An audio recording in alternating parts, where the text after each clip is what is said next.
septième, septième webinaire qu'on fait ensemble dans le cadre de Cogico. Vous êtes très fidèles et nombreux systématiquement à nos rendez-vous. Donc, merci de vous joindre à nous, où que vous soyez sur la planète et quel que soit le fuseau horaire dans lequel vous êtes actuellement. On est ravis de vous retrouver pour un sujet essentiel qui a occupé les 6 modules précédents, c'est la gestion d'espace naturel. Et là, dans ce cadre de ce module, celui de l'élaboration du document de gestion, ben, on va retrouver des éléments, vous l'avez vu, des éléments qui avaient été abordés dans les 6 modules précédents. Et dans ce module-là, on va effectivement désormais synthétiser cela, retrouver les grandes approches, retrouver les grands principes. Et on est heureux aujourd'hui d'avoir une belle équipe à nos côtés, 3 invités qui vont répondre à toutes ces questions, trois grands spécialistes qu'on est heureux de retrouver parmi nous. Comme vous le savez, systématiquement, vous êtes désormais fidèles et présents régulièrement. Vous allez pouvoir nous poser les questions à travers la boîte à questions.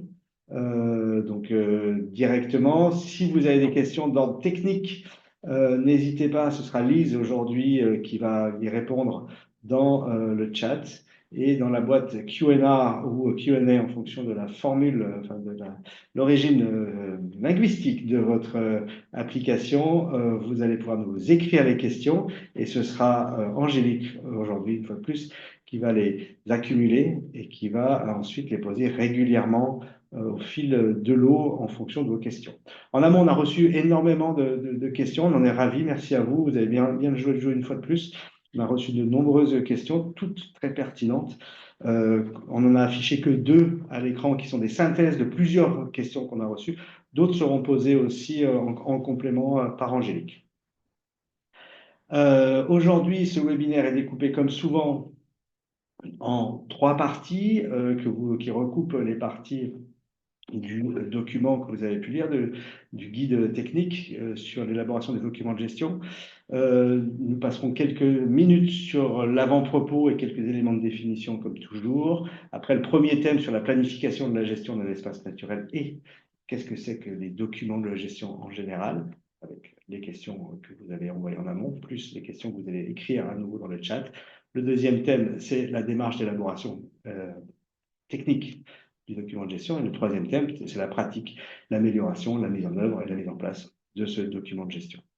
Donc aujourd'hui, comme les dernières fois, je suis là en tant qu'animateur. Je vous remercie de nous suivre régulièrement, de nous envoyer de très gentils mots qu'on reçoit très régulièrement par l'intermédiaire d'Angélique sur l'intérêt que vous trouvez à cette démarche. Angélique s'occupera de la boîte à questions, comme je le disais, et Lise qui assure le back-office et la réponse à toutes les questions que vous posez dans le chat.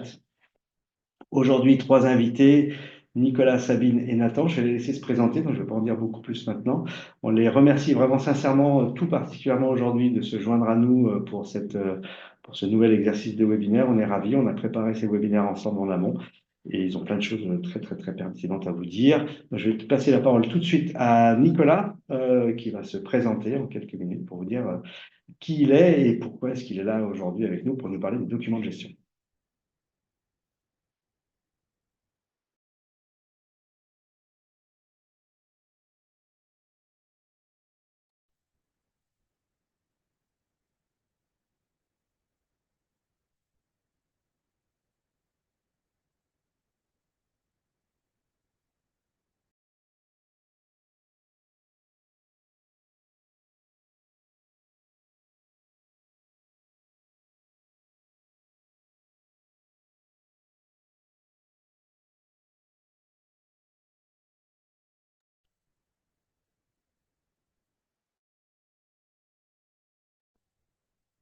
Alors, Nicolas, je crois que tu as ton micro coupé. Voilà, je répète ce que je viens de dire, effectivement. Oui, oui, merci. Donc je suis consultant, en fait, donc expert indépendant et spécialisé dans l'élaboration de plans de gestion depuis 25 ans bientôt. Donc j'ai élaboré, je sais pas, une trentaine, quarantaine de plans de gestion en France comme à l'international, beaucoup aussi avec le Conservatoire du Littoral. voilà, donc ma spécialité, c'est vraiment l'élaboration, mais et pas la gestion au quotidien. Et donc, c'est très bien qu'on soit plusieurs et que je puisse aussi apprendre de cette formation.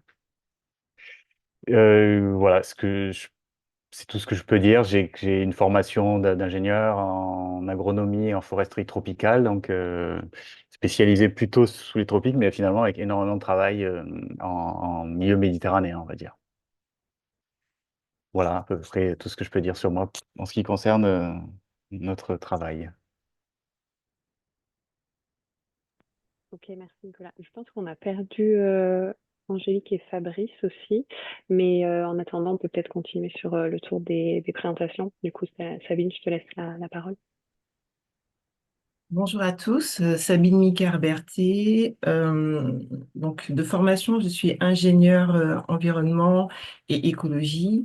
Depuis maintenant 10 ans, je travaille au sein d'une communauté d'agglomération. Donc c'est un établissement public qui couvre un territoire de 122 000 habitants et 12 communes. Nous sommes gestionnaires d'espaces naturels et alors, en termes d'expérience pour la mise en place de plans de gestion, donc nous en sommes à notre deuxième plan de gestion. Il faut savoir que c'est vraiment, enfin, c'est le premier EPCI pour la région Outre-mer qui est gestionnaire d'espaces naturels. Donc, c'était une expérience neuve et nous avons fait le choix cette année de créer notre propre plan de gestion. La première année, on avait fait appel à un bureau d'études et cette année, en fait, de toutes pièces, on l'a mis en place et on a procédé également à l'évaluation du premier plan de gestion.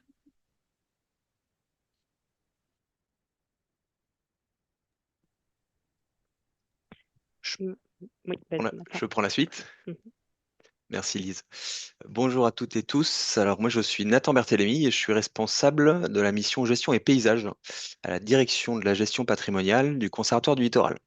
Donc c'est basé au siège en fait à Rochefort en Charente-Maritime. Et parmi mes deux grands pôles de mission, donc le paysage et la gestion, j'ai à superviser et à suivre finalement ce sujet de plan de gestion. Donc aussi bien des étapes de mise en œuvre et de rédaction que des étapes d'approbation finalement, un peu plus auprès de la direction de l'établissement. Ce qui m'amène finalement à avoir pas mal de cas, de types de plans de gestion aussi, on le verra certainement ensemble un peu plus tard, et d'avoir tout un tas de retours peut-être à vous partager sur ce sujet. Je suis également formateur de la méthode, alors qu'on appelle parfois CT88, c'est Cahier technique numéro 88 de l'Office français de la biodiversité, et qui est la méthode d'élaboration des plans de gestion des espaces naturels.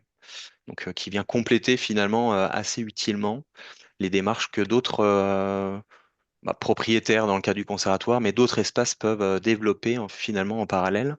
Et puis ensuite, et en logique avec le guide que vous avez tous pu voir dans le cadre de cette formation.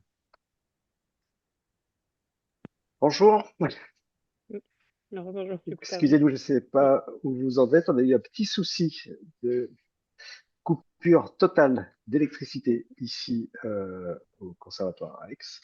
Je pense qu'on va pourtant payer la facture. On va essayer de se reconnecter et d'essayer de partager à nouveau l'écran. Voilà, je suis désolé de cette petite interruption. Est-ce que vous voyez à nouveau les présentations Mhm. où vous êtes présentés les uns les autres? Oui, on a fait le tour de table. Génial, merci. Désolé de cette petite interruption involontaire. On va essayer de reprendre ça en espérant qu'il n'y ait pas de nouvelles coupures d'électricité. On a dû se réorganiser. C'est parfait. Donc, la formation Cogeco, on touche bientôt au but. On va être septième module, fin de septième module pour l'élaboration du document de gestion. Et donc, dans quelques jours, on va ouvrir le dernier module sur la conception et la gestion des projets. On va démarrer le 25 novembre, qui sera conclusif, à part une petite surprise qu'on vous prépare pour après. Une petite surprise dont on vous en dira plus dans quelques jours. Mais en tout cas, vous savez aussi qu'il y a en préparation d'ici la fin de l'année la candidature pour participer en présentiel à la formation qui aura lieu dans le sud de la France du 13 au 23 mai 2025, où les plus assidus d'entre vous, les plus motivés et ceux qui auront réussi à nous convaincre seront invités à se joindre à nous pour la mise en pratique sur le terrain. Et vous aurez la chance de rencontrer aussi quelques experts, quelques personnes que vous aurez vues dans les vidéos et qui viendront vous présenter pour de vrai et vous faire faire des choses pour de vrai sur le terrain. Donc, ce module d'élaboration d'un document de gestion, on a eu quelques questions qui concernent le cycle de gestion, cette planification. Et effectivement, vous avez retrouvé ce magnifique schéma qui avait été fait par notre consultante qui avait produit le guide. Et on retrouve ce cycle d'abord d'état des lieux qu'on a retrouvé dans l'ensemble des autres thématiques en amont pour définir quels sont les enjeux, les responsabilités, qui fait quoi, comment ça marche, quelles sont les problématiques à traiter sur un territoire. Puis ensuite, ça débouche sur une stratégie vers où on veut aller collectivement. Et après, un plan d'action, c'est-à-dire pas pour y aller, comment on fait, quel est le chemin à prendre, quelles sont les actions à mettre en place pour y parvenir, et ensuite analyse et voir les résultats de ces premières actions pour évaluer si on est sur la bonne trajectoire. Puis après, bah, partage de manière à essayer de voir avec les autres acteurs comment est-ce qu'on peut tirer des leçons de ces expériences. Et on repart pour un nouveau cycle. Des questions qu'on abordera aujourd'hui, c'est pour un cycle de combien de temps? Est-ce qu'on part tout de suite pour un grand plan de gestion, un petit plan de gestion, ou est-ce qu'on part sur des, des, des, des stratégies plus courtes ou plus longues? Mais ça, effectivement, nos trois invités du jour pourront nous éclairer là-dessus. La première question que nous avons reçue, la première question que nous allons traiter, parmi les questions que nous avons reçues, est assez simple, presque provocation. C'est presque une provocation quand on voit effectivement le titre. Est-ce qu'on a vraiment besoin d'un document de gestion pour mettre en place une gestion sur un site? Voilà, on vous a expliqué dans ce module comment élaborer un document de gestion. Et la première question, c'est est-ce qu'on en a vraiment besoin? Donc là, les positions, les points de vue de mes trois invités sont attendus pour un retour d'expérience là-dessus. Est-ce que vous connaissez beaucoup de sites bien gérés sans plan de gestion, ou est-ce que ça vous paraît totalement impossible aujourd'hui? Qui veut se lancer? Je peux me lancer si vous voulez, parce que pour une petite introduction, j'aime bien cette question-là parce que pour moi, il y a une antinomie en fait entre espace naturel et gestion. C'est-à-dire que c'est l'homme qui veut gérer quelque chose qui n'a pas besoin d'être géré en réalité. Et donc, il faut se poser la question de pourquoi en fait on veut gérer un espace naturel. C'est pas et c'est-il indispensable ou non, c'est pourquoi on veut le gérer. Parce que en fait, on a suffisamment détruit à côté pour on doive préserver cet endroit-là. Et donc, on a une responsabilité, nous, en tant qu'humains, moi, c'est mon point de vue, un peu peut-être philosophique, certes, mais on a une responsabilité en tant qu'humain de protéger un site parce que derrière, tout le reste a été bien impacté. Et donc, on se rend compte que si on le laisse évoluer naturellement, généralement, ça fonctionne pas. Et comme souvent, on a besoin d'un cadre, nous, pour agir, parce qu'on n'agit pas tout seul sur un territoire, on agit avec d'autres acteurs qui sont sur ce territoire-là, des enjeux qui viennent aussi de l'extérieur. Donc, on a besoin de s'organiser donc autour d'un document qui puisse donner des axes, qui puisse essayer de comprendre des choses. Et comme un plan de gestion, c'est d'abord un état des lieux, donc savoir ce qu'il y a, et c'est savoir ce qu'on veut préserver, quelles sont les menaces qu'il y a derrière. Donc, pour moi, oui, c'est indispensable à la bonne gestion de son site, mais à une gestion peut-être pas bonne, non, c'est pas la peine. Voilà. Merci beaucoup. Nathan, tu voulais prendre la parole. Que veux-tu rajouter? Est-ce que tu connais toi aussi des exemples ou voilà, de manière plus général, est-ce que ça te paraît indispensable d'avoir un plan de gestion? Ouais, je peux rebondir bien sûr. Et merci Nicolas pour cette introduction parce qu'effectivement, la question se pose du pourquoi. Et tu évoques la libre évolution et c'est des axes assez intéressants. Et la non-gestion ou la non-mise en application d'actions de gestion est aussi une gestion finalement. On peut, dans un document de gestion, prendre parti sur certains secteurs parfois, de pas être forcément interventionniste. Ça, c'est quelque chose d'important. Et tout ça, ça se crée dans l'élaboration lors de l'élaboration du plan de gestion, de savoir quelle est finalement la vocation de l'espace, l'ambition que les acteurs vont se donner Tout ça, forcément, c'est un peu un prérequis hein, pour une bonne gestion, si on reprend l'item de la question. Alors parfois, et dans de nombreux cas même, hein, c'est aussi une obligation finalement, hein, de par le statut réglementaire de certains espaces protégés, où on nous demande, en tout cas pour ce qui concerne le Conservatoire du littoral, le Code de l'environnement français nous demande d'élaborer un plan de gestion sur les espaces qu'on est amené à protéger. Donc ça, c'est quelque chose d'important. Et mis à part cette obligation un peu réglementaire, on voit dans l'ensemble des cas, hein, je pense que j'ai pas d'exemple qui me viennent en tête où il n'y a pas eu finalement d'apport et de bénéfices sur la rédaction d'un plan de gestion. Alors parfois ils sont pas complets, ils sont à réinterroger, mais finalement on voit qu'à chaque fois on se pose des questions et c'est déjà un bon début. En tout cas, ça met le pied à l'étrier sur une gestion efficace. Merci beaucoup, Sabine, pour compléter sur Pour de ton compléter, je dirais expérience. qu'effectivement, selon moi, je pense que c'est indispensable. Alors moi, j'évolue au sein d'un établissement public, c'est une structure administrative et politique.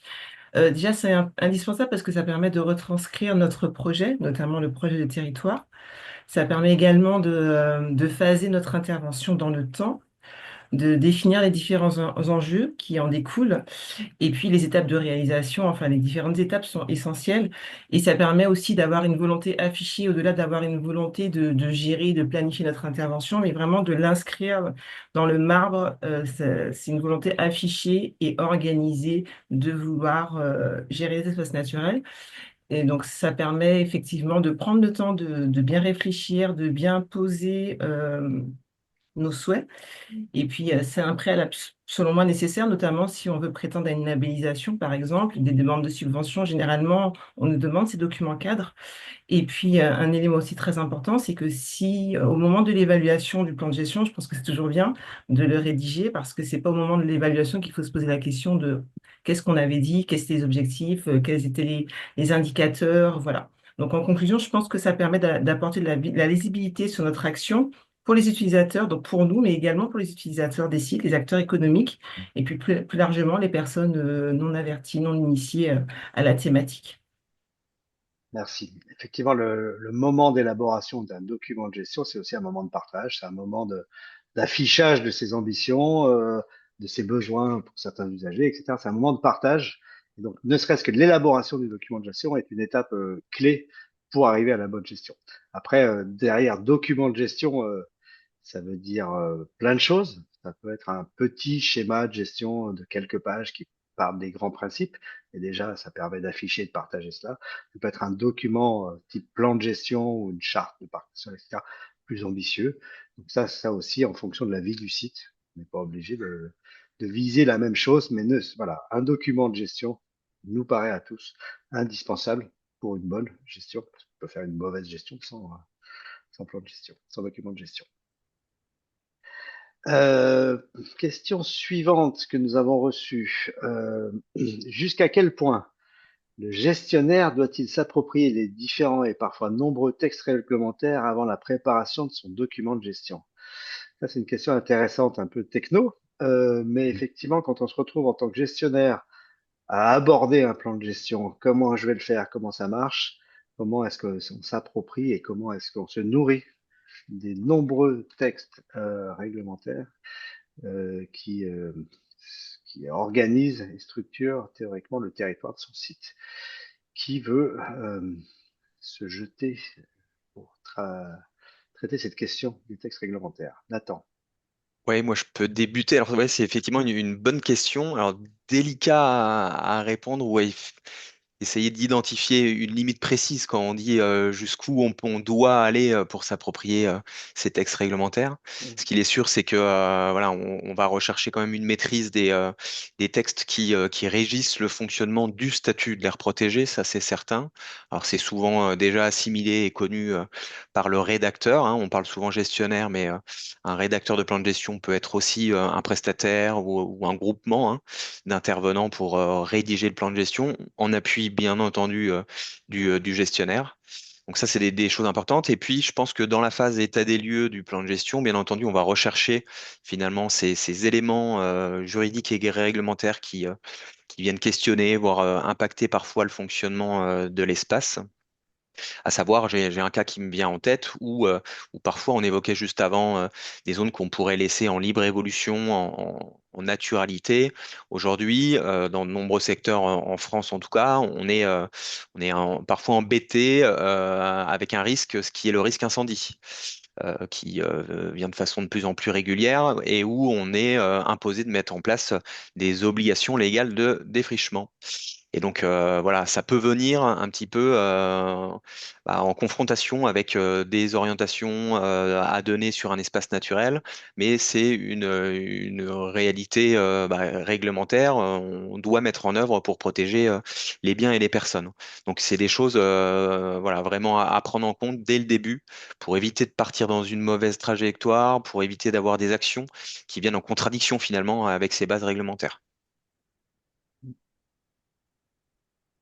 Ah, Merci beaucoup. Avant de Oui. passer la parole à Sabine, qui voulait réagir, je salue Mariama et Abraham qui nous ont rejoints et qui nous saluent.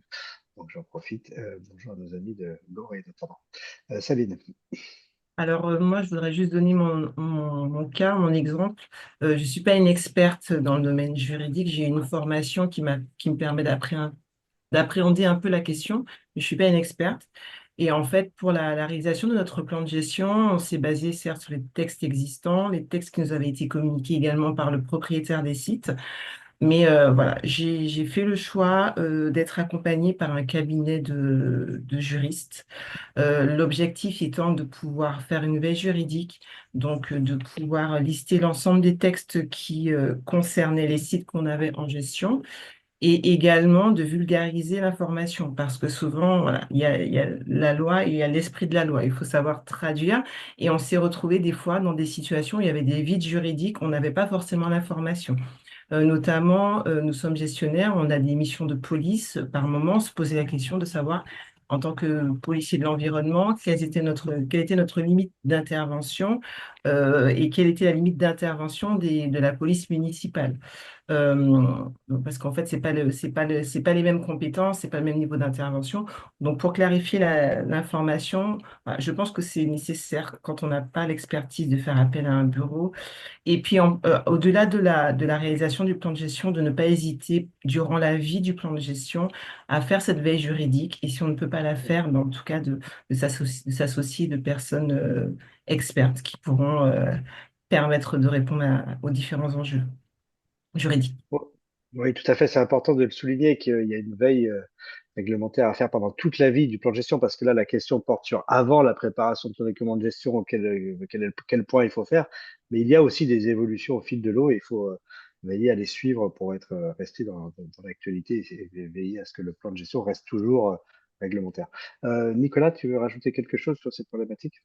Oui, rapidement, c'est vrai que c'est pas le plus intéressant quand on fait un plan de gestion, les textes réglementaires, c'est généralement on essaie d'y passer vite dessus et pourtant c'est presque fondamental parce que souvent un site, ben, il est intégré dans un site Natura 2000 par exemple, hein, c'est peut-être je pense à des terrains du Conservatoire du littoral, souvent c'est le cas, mais qui est intégré aussi dans un SDAGE, un schéma de gestion de l'eau, qui est intégré aussi dans une réserve naturelle aussi, ou à proximité, ou dans une aire d'adhésion. Et en fait, à chaque fois, c'est des contraintes, c'est déjà des objectifs qui ont été définis pour la gestion d'un ensemble d'un site.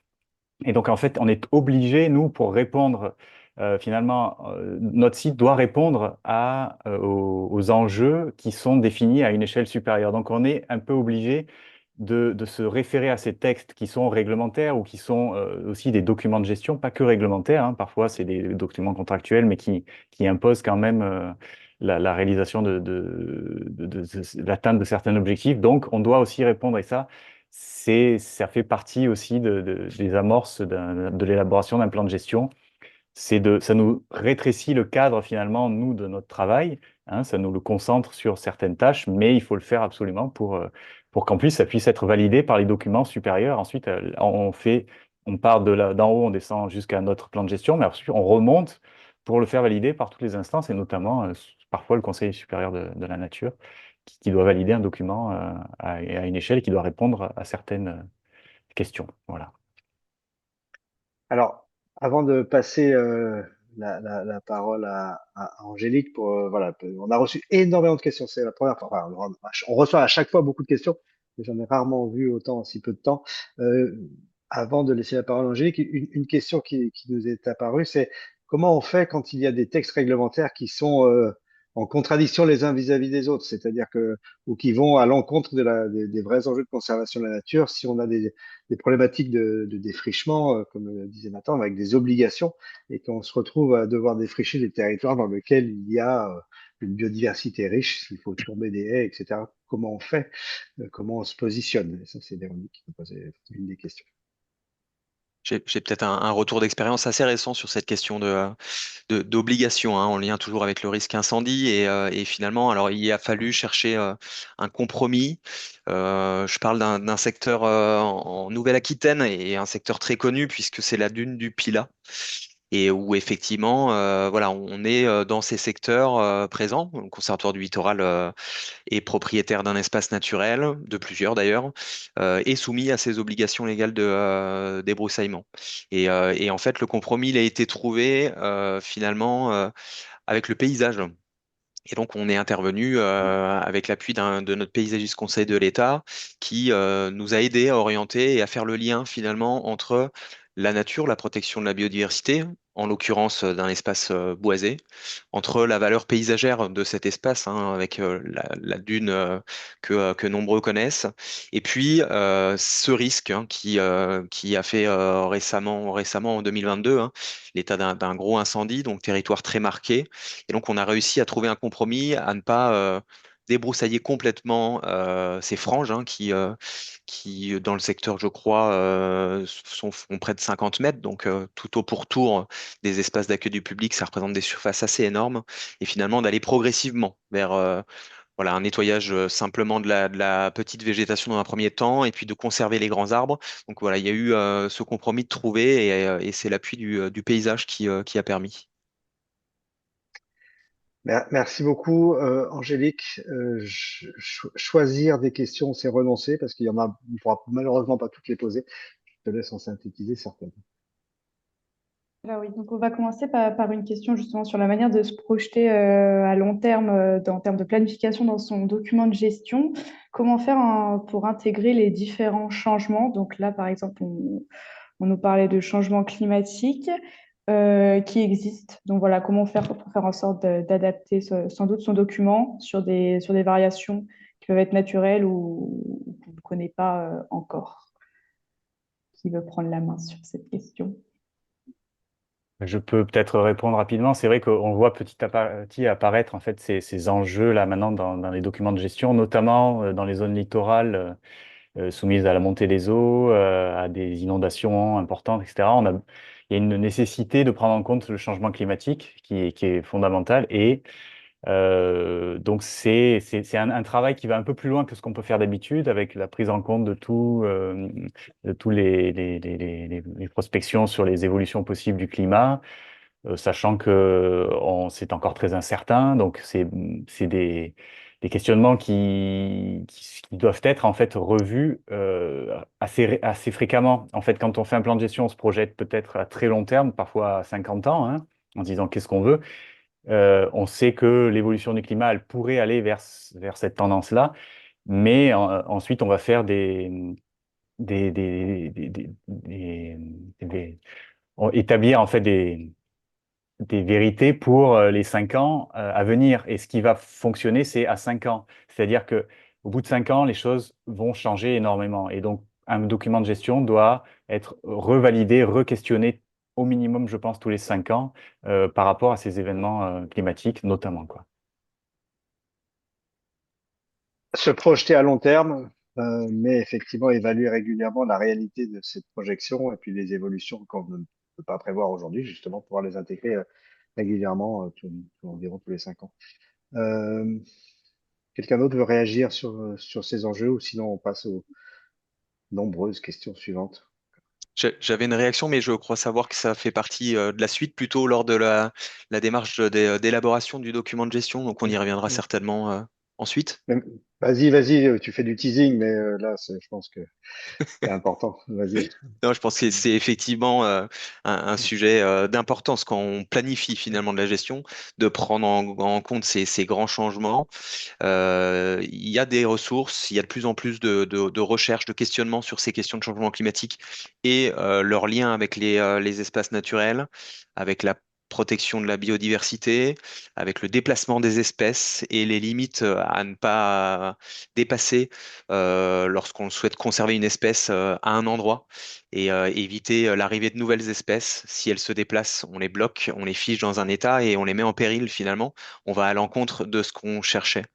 Et ce qu'il existe en ressources, je peux en citer deux très rapidement, mais ces deux grands programmes qui viennent d'arriver à conclusion et conclusion très intéressante. Le premier, c'est le projet Adapto, Life européen, qui nous a permis sur une dizaine, 10 territoires, 11 territoires, outre-mer compris, en Guyane, d'avoir des retours d'expérience, des projets de territoire en lien avec ce changement climatique et le risque de submersion.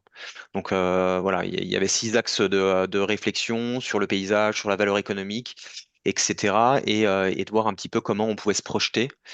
Il y a eu une démarche un peu comparable, mais plus peut-être en lien avec le sujet d'aujourd'hui, c'est-à-dire la planification à proprement dit sur les espaces naturels. Et c'est le projet qui s'appelle Nature Adapt et qui nous permet d'avoir des conclusions aussi très intéressantes et qui propose une démarche finalement dans la phase diagnostique de notre plan de gestion d'établir un diagnostic de vulnérabilité. Je viens faire mon état des lieux actuel, parfois passé, mais je le projette aussi à certains enjeux pour interroger leur vulnérabilité face à ces changements. Et je traduirai ensuite dans mon plan de gestion, dans un volet qui s'appelle le plan d'adaptation. Non, ça permet d'avoir différentes trajectoires, différents scénarios et de pouvoir avoir un peu plus d'ouverture et de possibilités pour essayer d'avoir une réponse face à un changement. Comme le dit Nicolas, nombreux sont incertains, mais d'avoir une boîte à outils plus fournie, ça permet très certainement d'avoir plus de réponses face à ces changements. Merci beaucoup. Une petite question, une petite réponse très rapide à Madi Amada sur comment concilier le développement économique local avec la préservation de l'écosystème. Il faut aller voir le webinaire précédent qui traitait de cette question et effectivement le module précédent sur les usages et le développement durable dans les espaces naturels et quels sont les meilleurs moyens pour trouver des financements pour les espaces, voilà, pour la production de plans de gestion. Et bien ça, il va falloir aller voir, attendre le prochain module qui est sur le montage de projets et mobilisation de financement pour cela. Donc voilà, allez voir avant, attendre pour après. Et là, pour le tout de suite, c'est Angélique. Oui, donc c'est pareil, là, on reçoit des questions qui seront sans doute aussi posées dans les parties juste après. Donc là, c'est une question sur les moyens en fait pour réaliser ces documents de gestion et la planification. Si on ne dispose pas de beaucoup de moyens humains ou financiers, comment élaborer un document de gestion et planifier des activités? Je peux laisser la parole à Sabine si jamais vous le souhaitez. Alors, quand on n'a pas beaucoup de moyens, quand on n'a pas les ressources financières et les ressources humaines, il faut que vraiment notre plan de gestion soit à l'échelle de nos capacités. Parce que souvent, on a tendance à... C'est vrai qu'on voudrait faire beaucoup de choses et ce n'est pas évident. Donc, il faut déjà que ce soit adapté. Et j'ai envie de dire, il faut aussi prendre son bâton de pèlerin. Moi, c'est ce que j'ai fait. Et au moment où on a lancé le plan de gestion, on n'avait pas forcément de... ça n'existait pas encore. Enfin, les structures qui étaient en capacité de cofinancer n'avaient pas eu l'occasion de cofinancer la gestion d'espaces naturels. Donc, qu'il s'agit la partie investissement, fonctionnement, les salaires, les actions de gestion concernant les missions de police, éducation et développement durable, suivi scientifique, c'est des choses qu'ils ne faisaient pas. Et il a fallu mettre en place une opération séduction, donc discuter avec les différentes personnes référentes, leur expliquer l'intérêt et puis le portage politique. C'est comme ça qu'on a réussi à débloquer des crédits et également à chaque fois au fil de l'eau, lorsqu'il y avait des appels à projets ou lorsqu'il y avait des fonds qui étaient débloqués, et puis en tissant un réseau, ça nous a permis d'avoir un peu de crédit. Mais effectivement, c'est la réalité souvent. Je pense que la gestion de l'espace naturel, c'est le parent pauvre. C'est difficile en tant que gestionnaire de mobiliser des crédits. Donc, ne pas se décourager et adapter son projet à nos réalités. C'est très important. Est-ce qu'il y a quelqu'un d'autre qui souhaite répondre à cette question, Nathan ou Nicolas? Sinon, c'est pas une Je pense pas que obligation. non, je suis pas bien placé pour ça. Non, Nathan. c'est Avançons.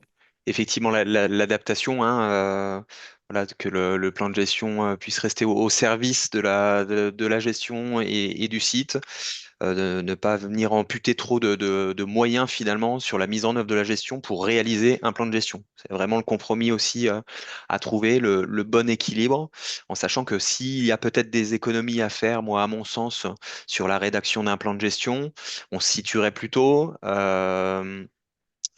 sur les phases diagnostiques, on va peut-être mettre à demain certains suivis, certains apprentissages sur la phase diagnostique. L'important, c'est vraiment de définir la stratégie, ce qui donne à voir aussi et ce qui rend l'outil, même s'il est incomplet dans un premier temps, plus vendeur. Donc voilà, de limiter peut-être les phases inventaires pour Mhm. se laisser les moyens sur la phase stratégie et la mise en œuvre. Merci, Nathan. Avant de laisser la parole à Fabrice pour passer à la partie suivante, juste une remarque vis-à-vis en effet des webinaires qu'on a déjà réalisés. Ils sont tous disponibles en replay sur la plateforme du MOOC Cogico. Donc le webinaire du module 6 est disponible dans la tuile du module 6, dans la section webinaire. Et donc pour l'instant, vous avez accès aux 6 précédents webinaires et vous retrouverez celui-ci très vite en replay. Et après, il en restera donc un dernier pour le module 8. Merci beaucoup. Pas mal de questions sur les enjeux de gouvernance aussi. Je renvoie au tout premier module, gouvernance et co-gestion, que je recommande. Et par contre, une petite question qui est quand même pas totalement inintéressante. Toutes sont intéressantes, pardon, je me corrige. Comment est-ce qu'on fait pour réussir à mobiliser des parties prenantes d'un territoire quand ce sont des parties prenantes un peu fortes, structurées, avec lesquelles on doit travailler, des parties étatiques qui sont pas toutes favorables à la bonne gestion d'un espace naturel, voilà, qui peuvent être favorables sur d'autres enjeux de développement. Comment est-ce qu'on peut les emmener à travailler et à mieux comprendre les enjeux de conservation de la nature? Là, je tourne un peu ma question à la direction de Nicolas, parce que c'est une question qui nous arrive du sud de l'Afrique. Et effectivement, est-ce que tu as eu des expériences là-dessus? Parce que je sais que tu as travaillé pas mal en zone subsaharienne. Est-ce qu'il y a Mhm. des territoires sur lesquels il y a eu des petits tips ou des moyens d'attirer les gens vers une meilleure protection, les intégrer dans une gouvernance?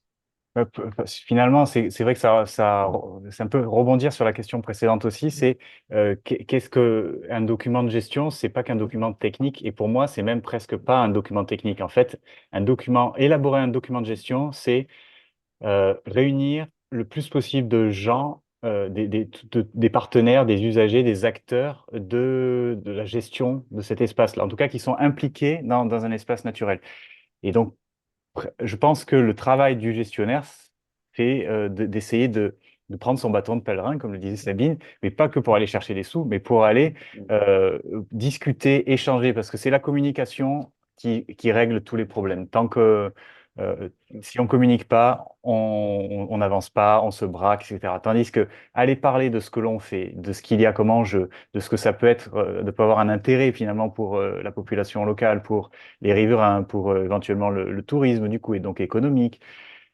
Et tout ça, c'est, à mon avis, le fondement, alors à la fois de la mise en œuvre d'un plan de gestion, mais aussi de l'élaboration. C'est-à-dire que moi, dans l'élaboration, je m'impose pas du tout, je m'impose pas d'abord, et surtout pas du tout comme un technicien, parce que souvent, quand on arrive quelque part, il y a des gens qui connaissent beaucoup mieux le milieu que nous, beaucoup mieux le contexte, mais je suis là, j'espère que le bruit vous gêne pas trop, je suis là pour euh, essayer de faire le lien justement entre tous ces gens-là, profiter de ma venue pour prendre du recul et aller discuter les uns avec les autres avec une personne neutre finalement. Donc voilà, c'est un petit peu ce que je voulais dire par rapport à cette question. Merci beaucoup. On va reprendre le cours de nos questions pour aborder le second thème sur l'élaboration du document de gestion. Et alors, ça a été déjà un petit peu évoqué par rapport, alors non pas l'imprévu puisqu'on parle de potentiel quelque chose par rapport aux impacts du changement climatique ou des impacts des changements globaux. Là, on est plutôt sur l'imprévu et l'adaptation.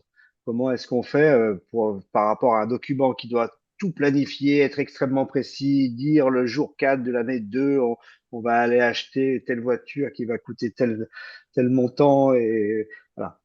Et la réalité où de temps en temps, eh ben, effectivement, il va falloir s'adapter à une réalité qui est tout autre parce que le contexte politique a changé, parce que le contexte social a évolué, parce que le site a évolué lui-même.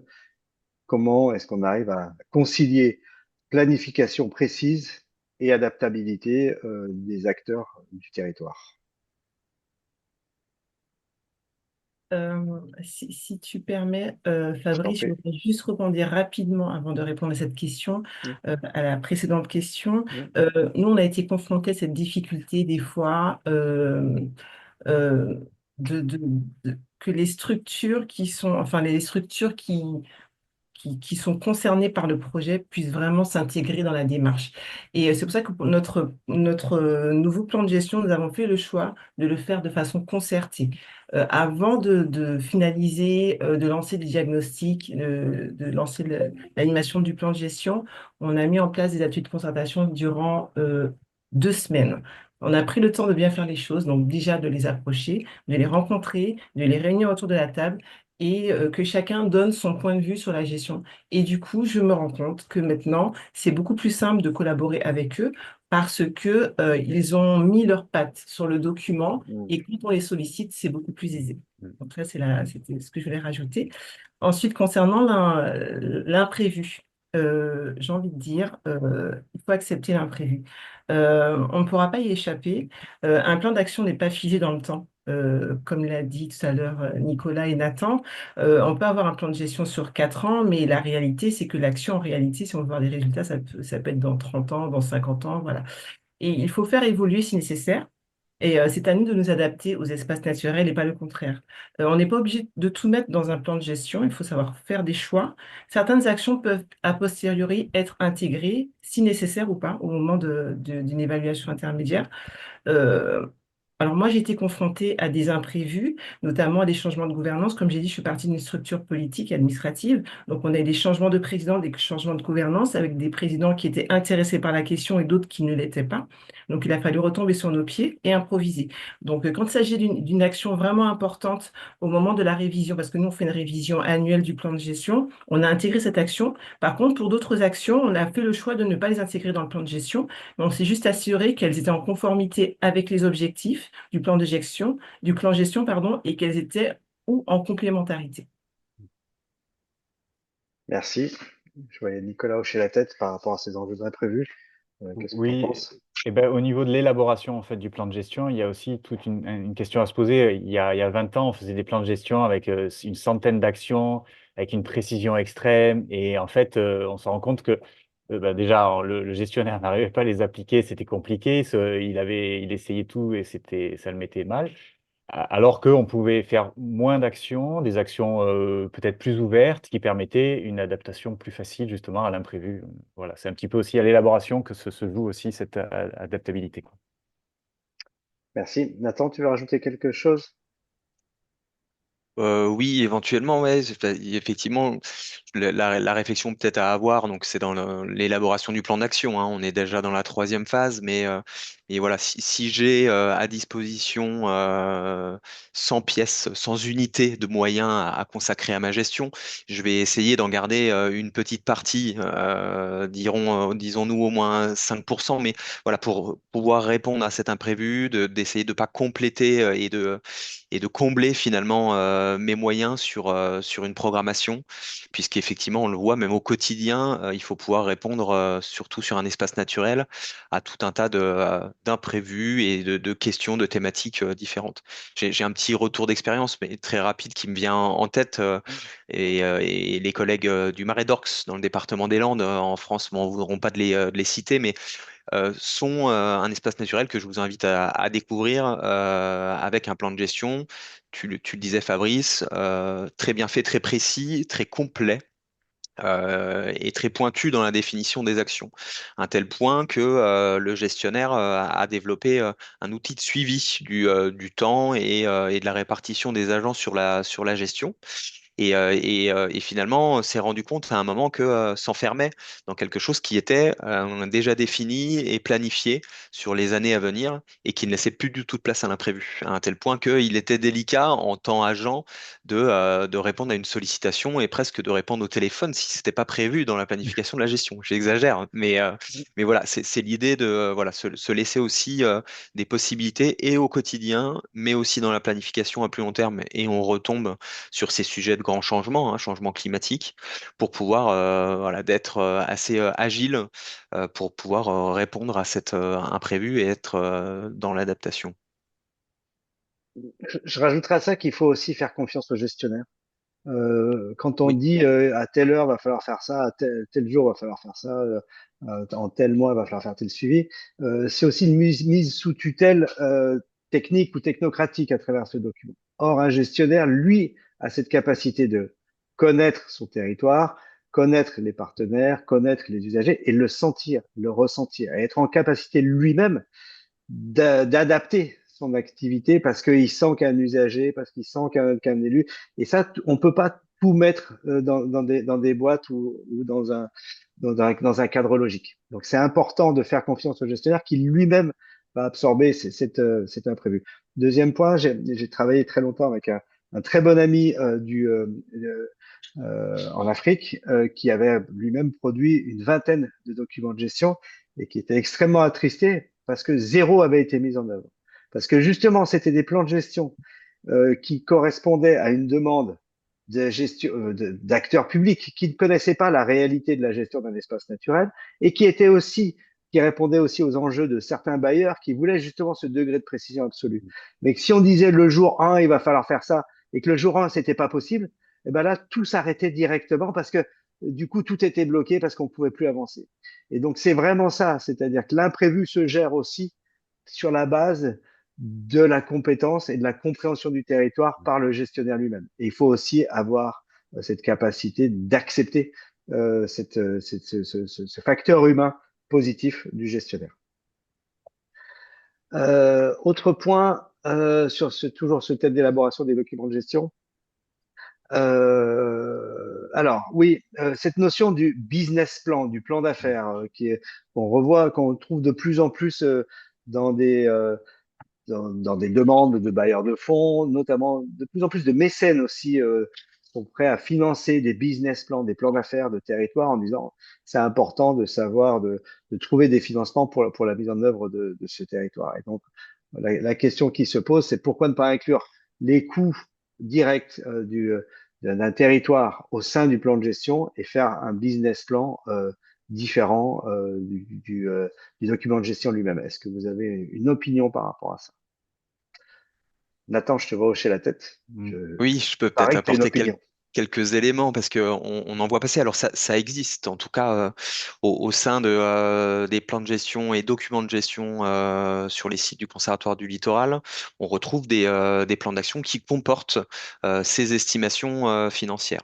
Alors ça a des avantages, hein, ça regroupe peut-être en quelque sorte les documents, ça aide à la programmation financière, mais ça a aussi des limites en termes de mise à jour et d'évolution finalement des moyens financiers, je pense.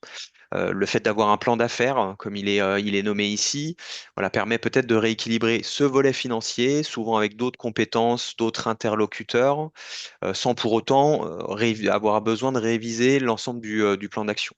J'ai peut-être une explication aussi.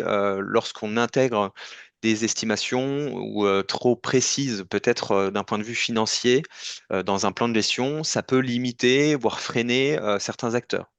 Je peux parler du Conservatoire du Littoral, qui est plutôt mal à l'aise quand il se voit apparaître dans un plan de gestion en tant que participant financier sur 10 ans. Le Conservatoire du Littoral, aujourd'hui, réfléchit et programme finement sa programmation financière sur un triennal. Et lorsqu'on lui dit aujourd'hui qu'en 2034, il devra éventuellement participer à une action de gestion, il a des difficultés à se positionner, étant donné que ces évolutions financières ne sont pas encore assez connues ou précisées à cet horizon-là. Donc voilà, c'est vraiment là aussi le compromis à trouver, mais le fait d'avoir un plan d'affaires séparé, je pense, me semble plus judicieux quand on va sur ces sujets vraiment de répartition financière et de précision. Merci. D'autres expériences, de retour de votre part? Je pense que je serais la mauvaise élève parce que nous avons fait le choix d'intégrer Mhm. directement les coûts au sein de notre plan d'action. En tout cas, pour les actions qui relèvent du gestionnaire, donc de Mhm. ma structure. Pourquoi? Euh, Parce que ça nous permet d'avoir une meilleure connaissance de nos pratiques. Il faut savoir que nous, on n'a pas beaucoup d'actions au niveau de notre plan de gestion. On est gestionnaire de 8 sites, à peu près 800 hectares. Et en fait, on a 5 actions récurrentes qui reviennent à chaque fois. Et en fait, annuellement, lors des comités de gestion, je fais une restitution de notre action et notamment du coût. Et c'est beaucoup plus simple pour moi de pouvoir faire des filtres et de déterminer pour chaque site, voilà combien ça m'a coûté. Et en parallèle, l'estimation, elle a été faite par nous sur la base de 6 années d'antériorité. Sur la base des 6 années d'antériorité, voilà, on sait combien ça nous a coûté, par exemple, pour la gestion de ce cycle, le coût du carburant, la maintenance des véhicules, à quelle fréquence il faut racheter du matériel, les EPI, le coût des salaires et autres. Donc pour moi, je trouve que c'est... Alors je ne dis pas forcément qu'il faut faire ça, hein. En tout cas, pour moi, dans ma pratique, je trouve que c'est beaucoup plus simple et ça me permet d'avoir une vision et également de préparer mon budget prévisionnel pour l'année N+1.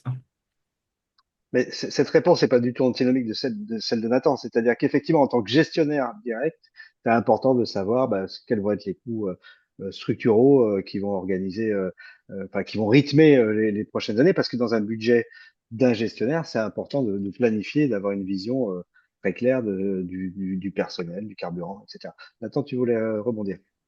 Oui, très, très rapidement, mais j'aurais presque distingué, ou on pourrait distinguer, comme Sabine, tu l'évoques, les actions, on va dire actions de gestion, donc qui, elles, sont amenées à se répéter. Et effectivement, c'est intéressant d'avoir cette lisibilité sur le fonctionnement de l'équipe, sur les actions à mener, en entretien, en suivi, etc.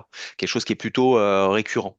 Alors, à distinguer éventuellement de ce qu'on pourrait appeler des opérations, qui sont elles plutôt ponctuelles, souvent plus volumineuses en termes d'investissement, qui peuvent être des travaux d'entretien, d'aménagement, de restauration écologique, et qui là, voilà, sont plus difficiles à calibrer sur le long terme, avec la fluctuation des coûts, hein, des prix, voilà, et qui voilà, seraient plutôt à mettre à l'écart dans ce vocabulaire d'opération pour moi. C'est ce Exactement. que, c'est ce que reprend aussi un peu Hélène dans ses commentaires, qui dit, on peut dire que le plan de gestion peut comprendre un budget prévisionnel plutôt sur les enjeux fonctionnement, et que le business plan sera fait lui sur une base de données plus précise, plus fine, sur la base de devis, sur des coûts d'opération. Voilà. Les deux choses ne sont pas antinomiques. Euh, Avant de passer la parole à Angélique, alors là encore, ça va pas être facile pour elle parce qu'il y a un nombre de questions incroyables. Pour répondre très rapidement à Madi Amada, de nombreuses réponses à ces questions se trouvent dans le guide sur la production d'un document de gestion, sur les phases, les parties prenantes, les principales erreurs à éviter, etc. Vous retrouvez énormément d'informations dans le guide. Je synthétise deux questions de la part de Walid et de Cyril, plus en amont. Est-ce qu'un document de gestion doit attendre l'approbation et être validé par une autorité spécifique ou simplement par le comité de gestion? Et par rapport à ça, en parallèle, est-ce qu'il y a une forme d'opposabilité de ce plan de gestion par rapport à certaines actions, certains usages ou certaines prises de décision politiques qui pourraient aller à l'encontre de ce document de gestion? Qui valide? Est-ce que c'est obligatoirement par le comité de gestion ou est-ce qu'il faut passer par une autorité? Et du coup, est-ce que ça devient opposable au tiers? Alors, me concernant, à minima, donc chaque année, nos actions de gestion sont présentées lors du comité de gestion qui valide ou invalide, voilà, et également nos perspectives. Nous sommes dans une structure, enfin, j'évolue au sein d'une structure administrative et politique, donc le plan de gestion au préalable a été validé par nos élus communautaires, donc par les commissions et également les élus qui siègent au bureau et au conseil. Alors, le plan de gestion, nous, en l'état, il n'est pas opposable. Par contre, il est en conformité avec notre plan climat, air, énergie territoriale. Donc, pour le territoire français, c'est un document de planification qui est réglementé. Donc, du coup, il est soumis à l'avis de l'autorité environnementale. Voilà. Mais je ne pense pas, enfin, normalement, enfin, si notre plan de gestion n'était pas une action du plan climat, je ne pense pas, en tout cas, qu'il y aurait une nécessité d'avoir enfin, pour moi, enfin, il faut à minima qu'il y ait une validation du propriétaire. Donc, nous, le conservatoire littoral étant notre propriétaire, il faut qu'il soit validé. Et les parties prenantes du comité de gestion doivent également le valider, à minima. Merci. Nicolas, toi qui as des expériences en dehors du Oui. territoire français, est-ce que voilà, tu connais des En notions fait, ça dépend vraiment d'opposabilité? du contexte. Je crois selon le type d'espace naturel protégé, il y a une réglementation qui peut s'appliquer ou pas. Et donc, le document de gestion, après, constitue finalement une application de cette réglementation aussi, hein. De toute façon, on l'avait vu un petit peu en amont, il faut adapter le plan de gestion à la réglementation existante. Et quand c'est un parc national, on sait qu'il y a un certain nombre d'interdictions, par exemple. Donc, le plan de gestion peut voilà, dire que telle ou telle chose sont interdites, mais parce que la réglementation en amont le permet. Et puis après, elle peut, dans certains cas, notamment pour des réserves naturelles aussi, ça c'est toujours en France, mais être validée par un conseil supérieur de protection de la nature qui va dire que oui ou non, le plan de gestion. Et là, il y a un effet qui va, qui va, qui va rendre ce plan de gestion réglementairement applicable. Et pareil, derrière, souvent, il y a la collectivité, le gestionnaire, donc dans laquelle, enfin, la collectivité qui peut-être gère le site, va devoir aussi peut-être faire des arrêtés municipaux qui vont permettre aux agents d'intervenir aussi sur le terrain et pour faire appliquer ce plan de gestion-là. Donc je pense qu'il y a, et puis le contexte est vraiment, peut-être c'est des exemples là un petit peu ciblés, mais je pense que ailleurs aussi en Afrique ou au Maghreb, c'est pareil, il y a une réglementation qui s'applique et le plan de gestion vient faire appliquer cette réglementation. On ne peut pas se substituer à une réglementation existante en disant telle ou telle chose. Le faucon là est protégé, il est protégé de toute façon, donc on n'a pas le droit. Et nous, on va faire en sorte de le gérer de façon à ce qui reste. On va pouvoir faire interdire l'accès au site, mais ça va être la commune qui va dire ah ben non, l'île est interdite d'accès. Donc c'est vraiment plusieurs échelles aussi d'interdiction qui vont être mises en place à partir peut-être du plan de gestion qui va conseiller essentiellement. Nathan, est-ce que les plans de gestion du conservatoire du littoral sont opposables? Et par qui doivent-ils être validés? Non, on dit que c'est un document qui est prospectif et non réglementaire. A contrario, Nicolas évoquait les plans de gestion des réserves naturelles, des réserves nationales. Réserves naturelles nationales, qui eux bénéficient par le biais de la validation et de la validation, oui, de leurs documents de gestion par le CSRPN, Conseil scientifique régional du patrimoine naturel, qui leur donne vraiment cette vocation et cette application. Pour le Conservatoire du littoral, il y a deux temps finalement en termes de validation. C'est la validation par le comité de gestion, Sabine l'évoquait, et puis on a une approbation qui nous est guidée par le Code de l'environnement, par la direction de l'établissement. Donc c'est l'avis finalement, Sabine l'évoquait aussi, du propriétaire. Donc on a ces deux phases qui finalement complètent hein, le dispositif et actent hein, le fait de mettre en œuvre finalement ce plan d'action, ce plan de gestion de façon plus générale. Mais ça reste un document prospectif, donc non réglementaire, comme je le disais. Merci beaucoup. Angélique, es-tu là? Oui, alors Fabrice a déjà sélectionné quelques questions. Donc on en a une qui porte sur les étapes, notamment est-ce que les étapes qui sont nécessaires pour élaborer un document de gestion pour un espace naturel suivent une logique qui sont communes à tous les espaces naturels ou pas? Donc, c'est quelque chose qu'on doit suivre au pied de la lettre et qui est commun à tout le monde ou voilà, je ne sais pas si tu as des retours d'expérience. Peut-être Nicolas, je te laisse la parole. Moi, je dirais que oui, parce que quel que soit, enfin, les méthodes d'élaboration des plans de gestion, il y en a eu plusieurs, mais elles ont été toujours réétudiées, réévaluées, remis au goût du jour. Et pour l'instant, se cale toujours sur ces méthodes pour le faire. Et je pense que c'est des méthodes qui sont bien faites et intelligentes. Et le côté état des lieux, on est obligé de savoir, enfin, on est obligé, pas de tout savoir. C'est ça aussi le petit bémol dont on a parlé tout à l'heure. On n'a pas besoin de tout connaître par cœur pour pouvoir gérer un site, mais on a besoin quand même de savoir. Mais généralement, quand on protège un territoire, on le protège pour une bonne raison. Donc souvent, il y a une espèce phare, il y a un milieu phare, etc. Mais c'est bien d'en savoir un peu plus, et ça, c'est indispensable. Et c'est indispensable ensuite de se poser autour de la table tous ensemble pour définir comment on va protéger ces espèces-là, parce que, comme on le disait tout à l'heure, si les gens ne sont pas d'accord, on ne va pas y arriver de toute façon. Non seulement parce que on va se tirer dans les pattes, mais ensuite parce que derrière, il ne va pas y avoir des financements non plus qui vont venir, parce qu'on ne va pas comprendre pourquoi.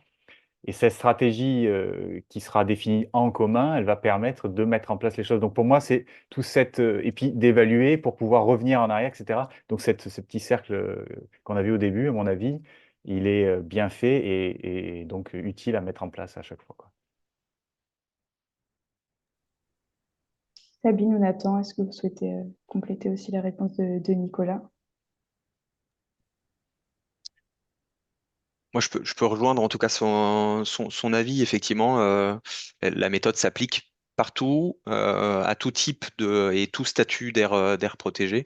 Elle est effectivement assez simple, assez logique, et finalement, ça permet aussi de poser les questions au bon moment. Tu le disais, Nicolas, et puis d'essayer de fixer des priorités, hein. On évoque souvent la priorisation ou même la hiérarchisation des enjeux. On peut avoir de multiples enjeux sur un espace naturel, même d'autres, hein. Mais il va falloir pouvoir les prioriser, les hiérarchiser pour les adapter à nos moyens. Donc ça, c'est des phases qui sont finalement la charnière entre l'état des lieux, le diagnostic, et puis la mise en œuvre d'une stratégie, finalement, les objectifs ensuite. Donc voilà, on découle forcément, et puis on l'a vu dans le petit schéma, l'évaluation. Alors, on y reviendra certainement ensuite, mais elle se place au centre et pas en étape terminale. Alors, on évaluera certainement la gestion, le plan de gestion en fin, mais pas que. On peut et on doit finalement le faire à toute étape. Donc, on a Mhm. ce cercle qui fonctionne très bien et qui n'est pas une fin en soi, d'où l'esprit du cycle qui reprend et qui se poursuit. Merci. Je réagis aussi par rapport à ça euh, sur une étape qui peut être bloquante à l'expérience aussi, qui est justement cette étape d'amélioration des connaissances d'un territoire. Où il est arrivé dans quelques projets dans lesquels j'ai été impliqué que des collègues, notamment scientifiques très pointus, disent avoir besoin d'encore plus de connaissances avant de prendre une décision, et donc d'accumuler sur un cycle lunaire supplémentaire, sur un, un, un, une année supplémentaire, et tout ça pour accumuler plus d'informations de manière à prendre la bonne décision. Souvent, on se rend compte aussi qu'il faut prendre aussi des décisions assez vite pour stopper l'hémorragie et stopper la destruction de quelque chose. Et il ne faut pas attendre de tout savoir avant de prendre des décisions et de passer à l'étape du plan d'action. Il faut effectivement en savoir le plus, comprendre le mieux, mais pas, on n'est pas obligé de tout savoir avant de mettre en place de la gestion, parce que sinon, parfois, on loupe complètement une étape qui est celle de montrer qu'une gestion peut être mise en place et peut être efficace et utile à un site. On dit parfois, Fabrice, pour aller dans ton sens, que alors on peut en faire, mais en tout cas, l'axe premier, c'est qu'on ne fait pas de recherche. Ça complète bien entendu la gestion des aires protégées, mais avant tout, on fait de la gestion, on gère des espaces naturels, et quand on peut, on participe à la recherche sur la biodiversité notamment, mais c'est pas l'axe premier. Donc, si, effectivement, ça rejoint ce que tu disais. Merci. Angélique, d'autres questions? Donc c'est une question qui rejoint un peu cette question sans doute d'amélioration et de gestion des connaissances qu'on a à disposition sur ce site. C'est comment déterminer les objectifs de conservation dans un document de gestion. Choisir. Choisir, c'est renoncer. On peut pas tout faire, tout protéger, tout faire. Donc, à un moment, il va falloir définir les objectifs prioritaires de conservation. Comment est-ce qu'on fait? Comment on arbitre? Dans la suite logique, on parle tout de suite d'objectifs, mais c'est ce que j'évoquais juste avant, bien penser à identifier les enjeux et à les hiérarchiser. C'est ce qui va pouvoir orienter, finalement, donner une bonne volumétrie aux objectifs et donc aux objectifs et donc aux actions. Donc c'est plutôt la question voilà, d'essayer de prioriser, d'identifier les enjeux. Et finalement, c'est qu'est-ce qui est en jeu sur mon espace et assez facilement hein, en les comparant, en comparant pourquoi pas des espèces. Alors c'est toujours difficile effectivement de renoncer, comme on le dit, mais de comparer le statut, l'état critique, plus ou moins critique de certains états de conservation des espèces pour pouvoir hiérarchiser, de voir aussi parfois regrouper, ne pas vouloir protéger des espèces en liste, mais plutôt s'orienter sur leur habitat. On va regrouper les enjeux et donc les objectifs, donc les actions. Alors, je veux juste Donc, dire que c'est vrai qu'il n'y a pas d'objectif type, ça dépend des milieux. Et j'ai envie de dire, ça dépend aussi de votre stratégie. Quelle est votre stratégie? Quelle est votre vision territoriale? Et très important aussi, donc déterminer les enjeux, les objectifs. Et on a tendance à les oublier, c'est les indicateurs également. Les indicateurs de suivi, les indicateurs d'évaluation. On fait souvent l'impasse sur ces éléments-là. Et au moment de l'évaluation, ben, on les a pas suffisamment définis de façon smart, de façon très circonscrite, et du coup, on peut pas évaluer. Donc voilà, je vais juste préciser qu'il faut pas oublier les indicateurs, c'est important. Ouais. Moi, j'ai pas grand-chose à vraie rajouter. question. Mm. Pardon, je t'en prie. Non, non, c'est ce qu'a dit Nathan aussi juste en amont, c'est vraiment plus les enjeux qu'on hiérarchise et après les objectifs permettent de répondre aux enjeux qu'on a à hiérarchiser en fait. Voilà, c'est plutôt à ce niveau-là qu'on les définit, je pense. J'ai juste alors une dernière question à poser sur cette partie de démarche d'élaboration d'un document de gestion. C'est comment on fait pour intégrer les avis des parties prenantes dans ce processus d'élaboration d'un document de gestion?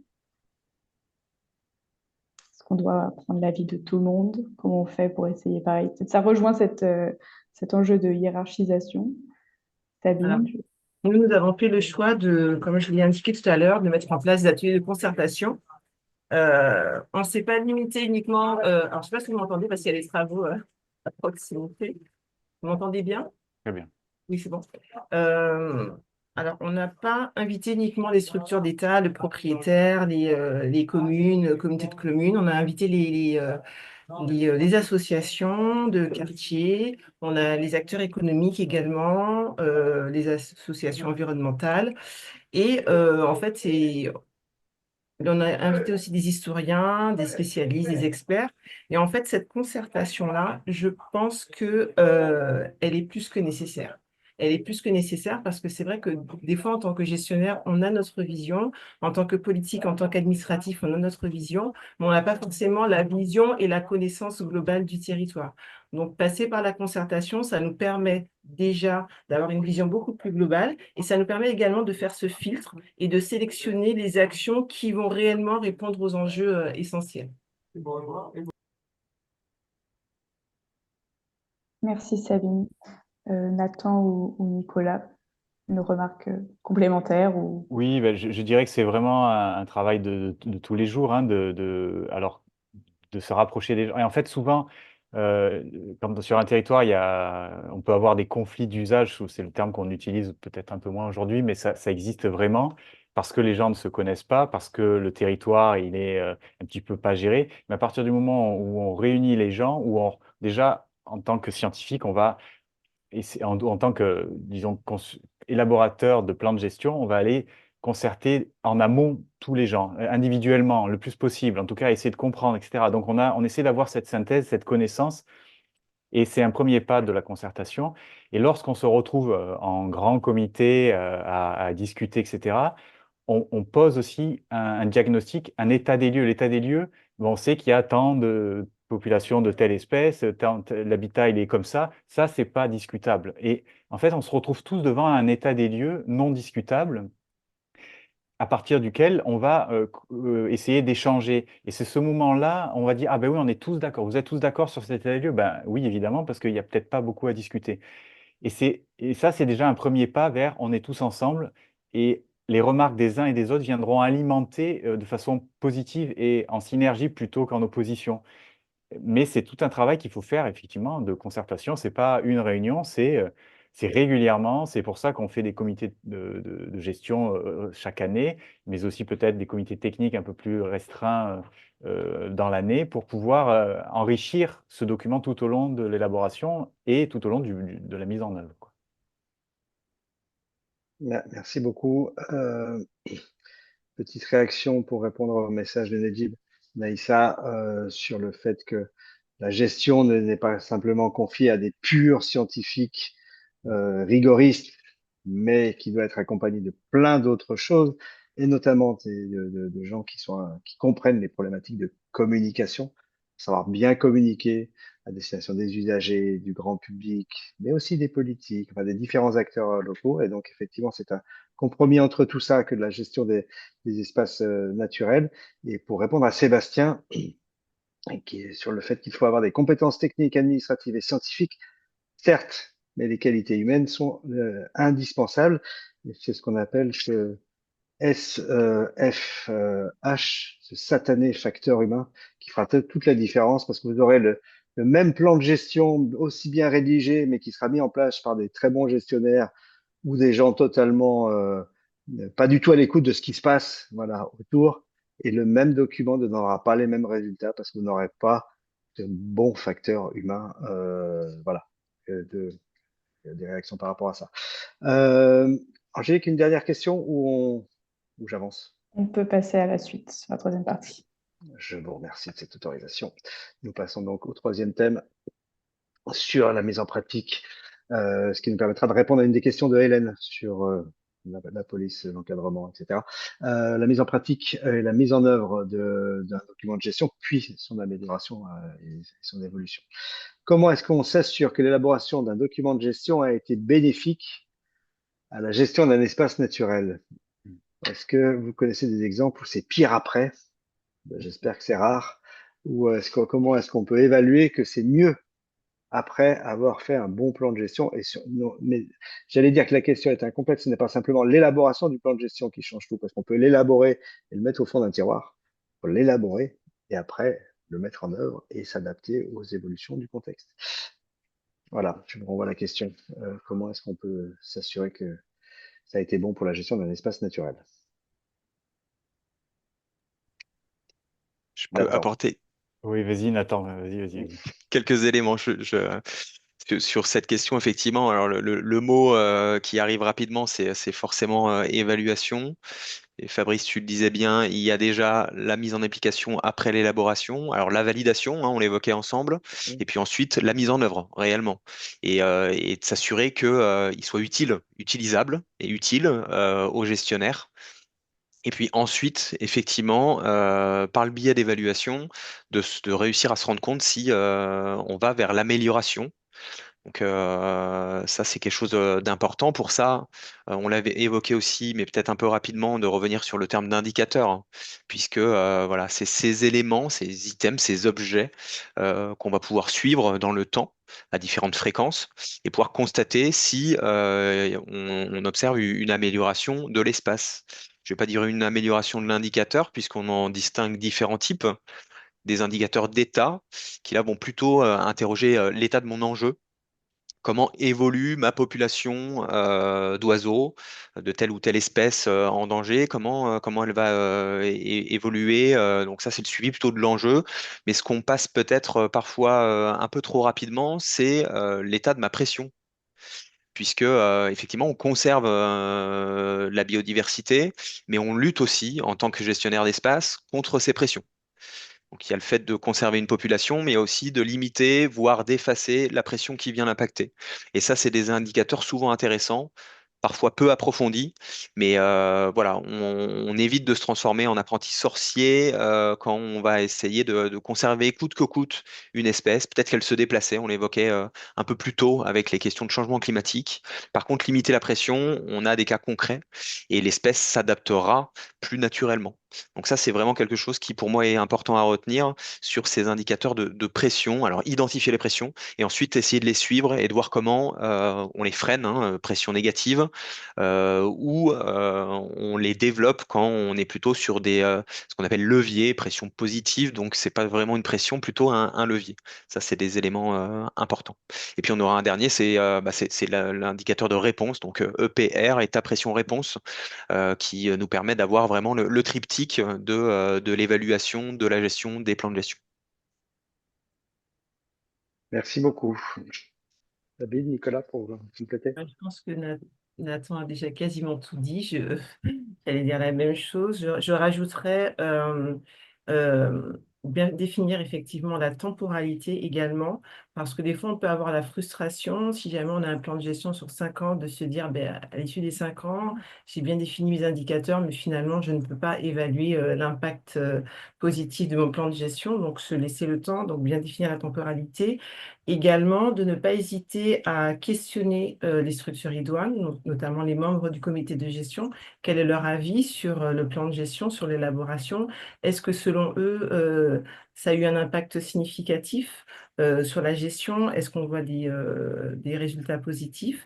Alors, si on a les moyens, on a la possibilité de le faire. Pourquoi pas réaliser des inventaires, notamment pour connaître l'état de santé des populations et des habitats. On a aussi des fois les cartographies aériennes, si on peut faire une comparaison à l'instant T, ou bien avant, pendant et après. Donc, ça dépend bien sûr de la temporalité. Je prends un exemple. Si on veut mettre en place des enclos de régénération, on avait vraiment une mangrove ou un site qui était vraiment qui était très abîmé ou qui avait été défriché. Et notre action nous permet justement, avec des photographies, avec un time-lapse, des photographies qui permettent de voir l'évolution de la population. Ça peut être aussi un élément. Et puis, ne pas hésiter à adresser, de soumettre des questions, des questionnaires aux riverains, aux utilisateurs, parce que eux aussi, en fait, parce que nous, on a notre regard en tant qu'experts, en tant qu'administratifs, en tant que techniciens, mais les utilisateurs des sites aussi, c'est important que eux aussi puissent évaluer notre action, qu'ils puissent nous dire, ben oui, vous avez mis en place des actions de valorisation, vous avez mis des équipements. Selon moi, il faudrait faire, ou bien il faudra améliorer, voilà. Donc, je pense qu'il faudrait prendre aussi en compte ces éléments-là pour pouvoir évaluer justement l'impact de notre plan de gestion. Je rajouterais juste un petit truc, moi, c'est concernant la mise en œuvre. Là, en fait, il nous est arrivé, moi, de faire des évaluations et en fait, les gestionnaires me disaient, mais celle-là, on n'a pas pu la mettre en œuvre parce qu'elle est trop compliquée, parce que politiquement, ça va pas. Et c'est important aussi d'évaluer si l'action, elle est réalisable ou pas. Et a posteriori, des fois, avant, on le sait pas trop. Et donc, c'est pour la remettre. Et donc, si une action n'est pas réalisable, en fait, bah, elle ne va pas être mise en œuvre et donc, elle ne va pas avoir d'impact sur sur l'espace naturel. Donc, ce côté-là aussi est important à prendre en compte. Voilà. Merci beaucoup. Je rebondis. On avait fait un atelier sur le conservatoire qui s'appelait Évaluer pour évoluer, parce que c'est aussi l'occasion de faire évoluer, ben voilà, quelque chose. Et je reprends la question, je rebondis sur la question de Steve Giraldo sur la modification d'un plan de gestion. Est-ce que ça vous paraît envisageable de ne pas attendre l'évaluation finale au bout de 5 ou 10 ans, mais de se rendre compte au bout de quelques années qu'il y avait des choses qui effectivement n'étaient pas faisables ou qu'il y avait une direction qui n'était pas envisageable ou que le contexte a changé et se dire que on va faire une évaluation un peu plus rapide et puis après peut-être modifier ce plan de gestion et le faire évoluer sans attendre les 5 ou 10 ans qui était sa durée normale. Est-ce que vous connaissez des exemples où c'est déjà arrivé, par exemple? J'ai un cas qui me vient en tête où on a été finalement assez contraint et rapidement à réécrire le plan de gestion. Je vous le décris très rapidement, mais en Charente-Maritime ou Vendée, dans l'ouest de la France, où le plan de gestion avait été établi pour un espace et un milieu plutôt saumâtre. Et donc assez précis, était très bien fait d'ailleurs ce plan de gestion. Il avait été approuvé et validé par toutes les instances et prêt à être mis en œuvre, ou avait débuté à être mis en œuvre. Et malheureusement, alors c'est assez naturel, mais on a eu une tempête et une vague de submersion, brèche dans une digue, et donc une remaritimisation, et en fait un milieu qui est devenu marin finalement, hein, qui passait de saumâtre à salé, et donc un changement complet de milieu. Et donc là, forcément, il y a eu requestionnement et de l'objectif et des actions finalement. Donc là, il a fallu rédiger, re-rédiger le plan de gestion, malgré le fait qu'il était très récent. Merci beaucoup. Une autre expérience ou une autre commentaire sur le fait qu'on peut ne pas attendre la fin de ce plan de gestion pour l'évaluer et le faire évoluer. Je dirais qu'il ne faut surtout pas attendre la fin du plan de gestion pour l'évaluer. C'est une habitude à prendre dès le départ. C'est vrai que des fois, ça peut être un peu lourd de le faire, mais ça nous permet de rectifier le tir. Voilà. Et de ne pas se rendre compte, mince, finalement, on ne peut pas évaluer. Quand on évalue, ben, les indicateurs n'étaient pas suffisamment adaptés. Ah, mince, finalement, on a perdu la donnée. Voilà. Donc, moi, en tout cas, au niveau de ma structure, on a fait le choix de créer un tableau de bord qu'on renseigne mensuellement. Donc, ce sont ceux qui ont les missions de police et qui s'occupent de la gestion courante. Mensuellement, on remplit un tableau pour identifier le nombre d'heures, les actions. Et en fait, enfin, il y a plein d'indicateurs à renseigner. Et ce qui nous permet en fin d'année d'avoir une cartographie, voilà, une cartographie de notre action et de pouvoir la restituer. Ensuite, je pense qu'à mi-parcours, nous, on a un plan de gestion sur 6 ans. À mi-parcours, c'est bien de s'arrêter, de faire un point et de déterminer où on en est. Voilà. Et, voilà. Et bon, bien sûr, idéalement, ce serait bien de le faire tous les ans. Je sais que ce n'est pas forcément toujours possible, mais essayer, tant qu'on peut le faire, en tout cas, de multiplier les évaluations. Il y a autre chose également que je voulais dire concernant l'évaluation, mais ça m'échappe. C'était Le temps que tu retrouves une question, c'est pas trop chronophage, c'est pas trop lourd de faire des tableaux mensuels avec plein d'indicateurs? Non, on a fait un seul tableau. On est gestionnaire de 8 sites. En fait, comme je dis dans mon plan de gestion, on a 5 actions phares qui reviennent. Voilà. Et on a déterminé les indicateurs et à chaque fois, on croît. Voilà. Ça a pris du temps pour faire le fameux tableau. Mais il faut savoir que ça fait partie de la mission, d'une des missions de nos gardes gestionnaires, c'est qu'ils doivent renseigner, puisque le propriétaire nous a fixé un certain nombre d'objectifs avec un nombre d'heures et un nombre de réalisations. Et du coup, ils le font hebdomadairement déjà. Et donc, c'est rentré au début, c'est vrai que ce n'était pas dans nos habitudes, mais maintenant, ça fait 10 ans qu'on le fait. C'est devenu une habitude. Donc, c'est rentré dans notre temps de travail. Et du coup, moi, là, par exemple, enfin, dès le mois de septembre, je leur ai demandé déjà de préparer leur rapport d'activité parce qu'ils savent que demain, j'ai la fameuse réunion trimestrielle d'équipe pour pouvoir faire le bilan de l'année et de définir les actions qu'on va mettre en œuvre, nos objectifs pour 2025. Donc, c'est vrai que c'est un pli à prendre. C'est pas toujours évident. Mais si on le fait, après, ça va glisser et ce sera beaucoup plus simple pour l'évaluation finale. Je pense que c'est d'autant plus facile. Enfin, j'attendais ce type de réponse, en fait. Mais en fait, je pense que c'est d'autant plus facile que si on remplit des choses qui sont utiles. Parce que je connais là aussi de nombreux plans de gestion avec plein d'indicateurs qu'on oblige à remplir. Et comme personne ne les exploite, personne ne les traite et qui servent à rien, bah, au bout d'un moment, on le fait pas, ça ne sert plus à rien. Mais effectivement, si assez rapidement on voit que c'est utile pour le pilotage, eh ben, raison de plus pour ne pas, c'est pas du temps perdu, c'est du temps affecté à la bonne gestion. On va revenir à cette question suivante. Quelle est la fréquence? On en a commencé à évoquer un peu ça à travers vos réponses, mais la fréquence de l'évaluation d'un document de gestion. Parce que dans l'idéal, ça serait très, très, très régulièrement chaque année. Dans la réalité, c'est parfois plus à la mi-parcours et en fin de plan de gestion. Qu'est-ce que vous en pensez? Est-ce qu'il y a aussi des degrés d'évaluation? Je sais qu'au sein du conservatoire du littoral, on a des évaluations rapides qui peuvent être intéressantes. Certains pourraient s'inspirer aussi. Voilà.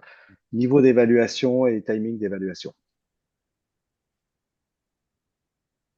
Je peux peut-être rebondir. Tu évoquais effectivement une façon d'évaluer un peu flash que le conservatoire a mis en œuvre. Alors, sur la question de l'évaluation du document de gestion, effectivement, on cite souvent la phase finale et puis le mi-parcours. Sabine l'évoquait très bien. Il y a aussi ce qu'on a pu appeler à un moment au conservatoire l'évaluation partagée, mais qui finalement se fait en continu, au fil notamment généralement des comités de gestion annuels. Ce qui permet d'aller au plus près finalement et d'éviter la fin pour revoir et se repositionner. On revient sur les questions d'adaptation, de gestion de l'imprévu, etc. Sur la question de de l'évaluation, donc on a l'évaluation du document de gestion, ce que le conservatoire a mis en place depuis 2011. C'est un exercice d'évaluation simple de l'état des sites. En fait, c'est simple, mais non simpliste. L'exercice consiste à regrouper, alors souvent au niveau des départements, voire des régions, un pool d'experts sur différents domaines, mais les trois grandes missions de l'établissement, c'est la protection de la nature, de la biodiversité, du patrimoine naturel, numéro un. Numéro 2, c'est le patrimoine culturel et paysager, qui est très régulièrement présent et dans beaucoup d'aires protégées. Et le numéro 3, c'est l'accueil du public. Là, on accueille le public sur les terrains du conservatoire quand leur sensibilité le permet. Et finalement, on vient questionner la caractérisation, l'état et l'évolution de chacun de ces grands critères. Et finalement, en une méthode assez flash, on passe une quinzaine de minutes environ sur chaque site. Donc c'est très rapide, parfois très frustrant puisqu'on ne peut pas aller dans le détail, mais on n'évalue pas la gestion, on n'évalue pas le plan de gestion, mais l'état du site. C'est assez flash pour en tirer vraiment les grandes informations, finalement la moelle de l'état de ces espaces, et c'est très efficace puisque finalement ces documents de gestion, ces comités de gestion, tous les outils que le gestionnaire et les partenaires peuvent mettre en œuvre, il sert à quoi? Il sert finalement au maintien de cet état, de ce bon état des espaces naturels. Et donc voilà, cet exercice, il pourrait pas marcher tout seul, mais il complète assez utilement ces évaluations de plan de gestion en venant, alors de façon quinquennale, donc rapide et assez éloigné dans le temps. On est aujourd'hui en fin de seconde session. Donc, le conservatoire, entre 2011 et 2017, a évalué l'ensemble de ces sites. Alors, ça évolue, hein, il y en a qui apparaissent, donc on vient les réévaluer. Et puis, on termine là de façon nationale la deuxième session. Donc, on a une visibilité depuis 2011 de ces grandes évolutions. Données assez intéressantes. Merci beaucoup parce qu'effectivement, l'objectif de ces plans de gestion, c'est le bon état des territoires. Voilà, faut bien garder ça en tête. On n'évalue pas forcément que le plan de gestion, on évalue aussi que le fait, enfin, l'impact que ça a eu sur les territoires et l'état des territoires. Nicolas, tu voulais intervenir aussi sur ces évaluations? Pas spécialement. Non, je crois que là, on a Mm, déjà mm, beaucoup parlé mm, là-dessus. Je mm, pense qu'il n'y a pas grand-chose à rajouter, hein. mm. Bon, merci beaucoup. Je me permets, Fabrice, je voulais Je juste t'en prie, je rajouter. t'en prie. Voilà, je me souviens de ce que je voulais dire, d'où l'intérêt, quand j'insiste beaucoup là-dessus, parce que c'est du vécu, ça fait 10 ans, je suis gestionnaire, donc je suis en charge de l'évaluation et je sais ce que ça demande en termes de charge de travail, d'où l'importance, et Nathan l'a dit, de bien définir vraiment ces indicateurs. Ça ne sert à rien de les multiplier, il faut vraiment qu'ils soient bien précis, synthétiques, mesurables, temporellement définis. Enfin voilà, le SMART, c'est très important. Et nous, ce qu'on a fait, pour nous aider dans cette évaluation, on a mis en place des réunions trimestrielles avec le conservateur du littoral. Chaque fois, on fait un point sur l'ensemble de notre action. Voilà, ça nous permet de régler un certain nombre de choses. Et on fait une pré-évaluation généralement vers novembre-décembre. Donc, c'est la fameuse évaluation intermédiaire en prévision de notre comité de gestion qui se tient généralement le premier trimestre de l'année N+1. Et aussi, très important, c'est prioriser ses actions. On ne peut pas tout faire en même temps. C'est impossible. Et en priorisant nos actions, ça nous permet de se dire, par exemple, pour l'année 2025, on va se focaliser sur telles actions. Donc, on sait déjà quels sont nos attendus, qu'est-ce qu'il faudra réaliser en termes de budget et autres. Et du coup, ce sera beaucoup plus aisé en fin d'année de pouvoir déterminer, de pouvoir évaluer l'impact de notre action sur le terrain. Merci beaucoup. Angélique apparaît. Donc, on passe aux questions en live. Et alors, pour enchaîner directement avec en fait, la réponse que Sabine a apportée, on avait une question sur, enfin, un peu de questions qui se ressemblent sur comment justement parvenir à définir de bons indicateurs de suivi dès l'étape d'élaboration de son document de gestion. Donc, à part le fait que ces indicateurs doivent être smart, comment on fait justement pour bien les définir? Et cette question peut aussi être couplée avec la question de justement quels sont les indicateurs de performance qui sont à suivre pour mesurer l'efficacité d'un document de gestion. Donc, je ne sais pas si vous avez des exemples précis ou juste des exemples pour illustrer un certain plan de gestion sur la manière de, enfin voilà, quels indicateurs on peut suivre. Je laisse Je la pense que parole. c'est effectivement là, c'est au cours de l'élaboration du plan de gestion qu'on va définir les indicateurs. Et souvent, comme le disait Sabine, on le fait à la fin. Ça n'intéresse plus personne et on le fait très mal.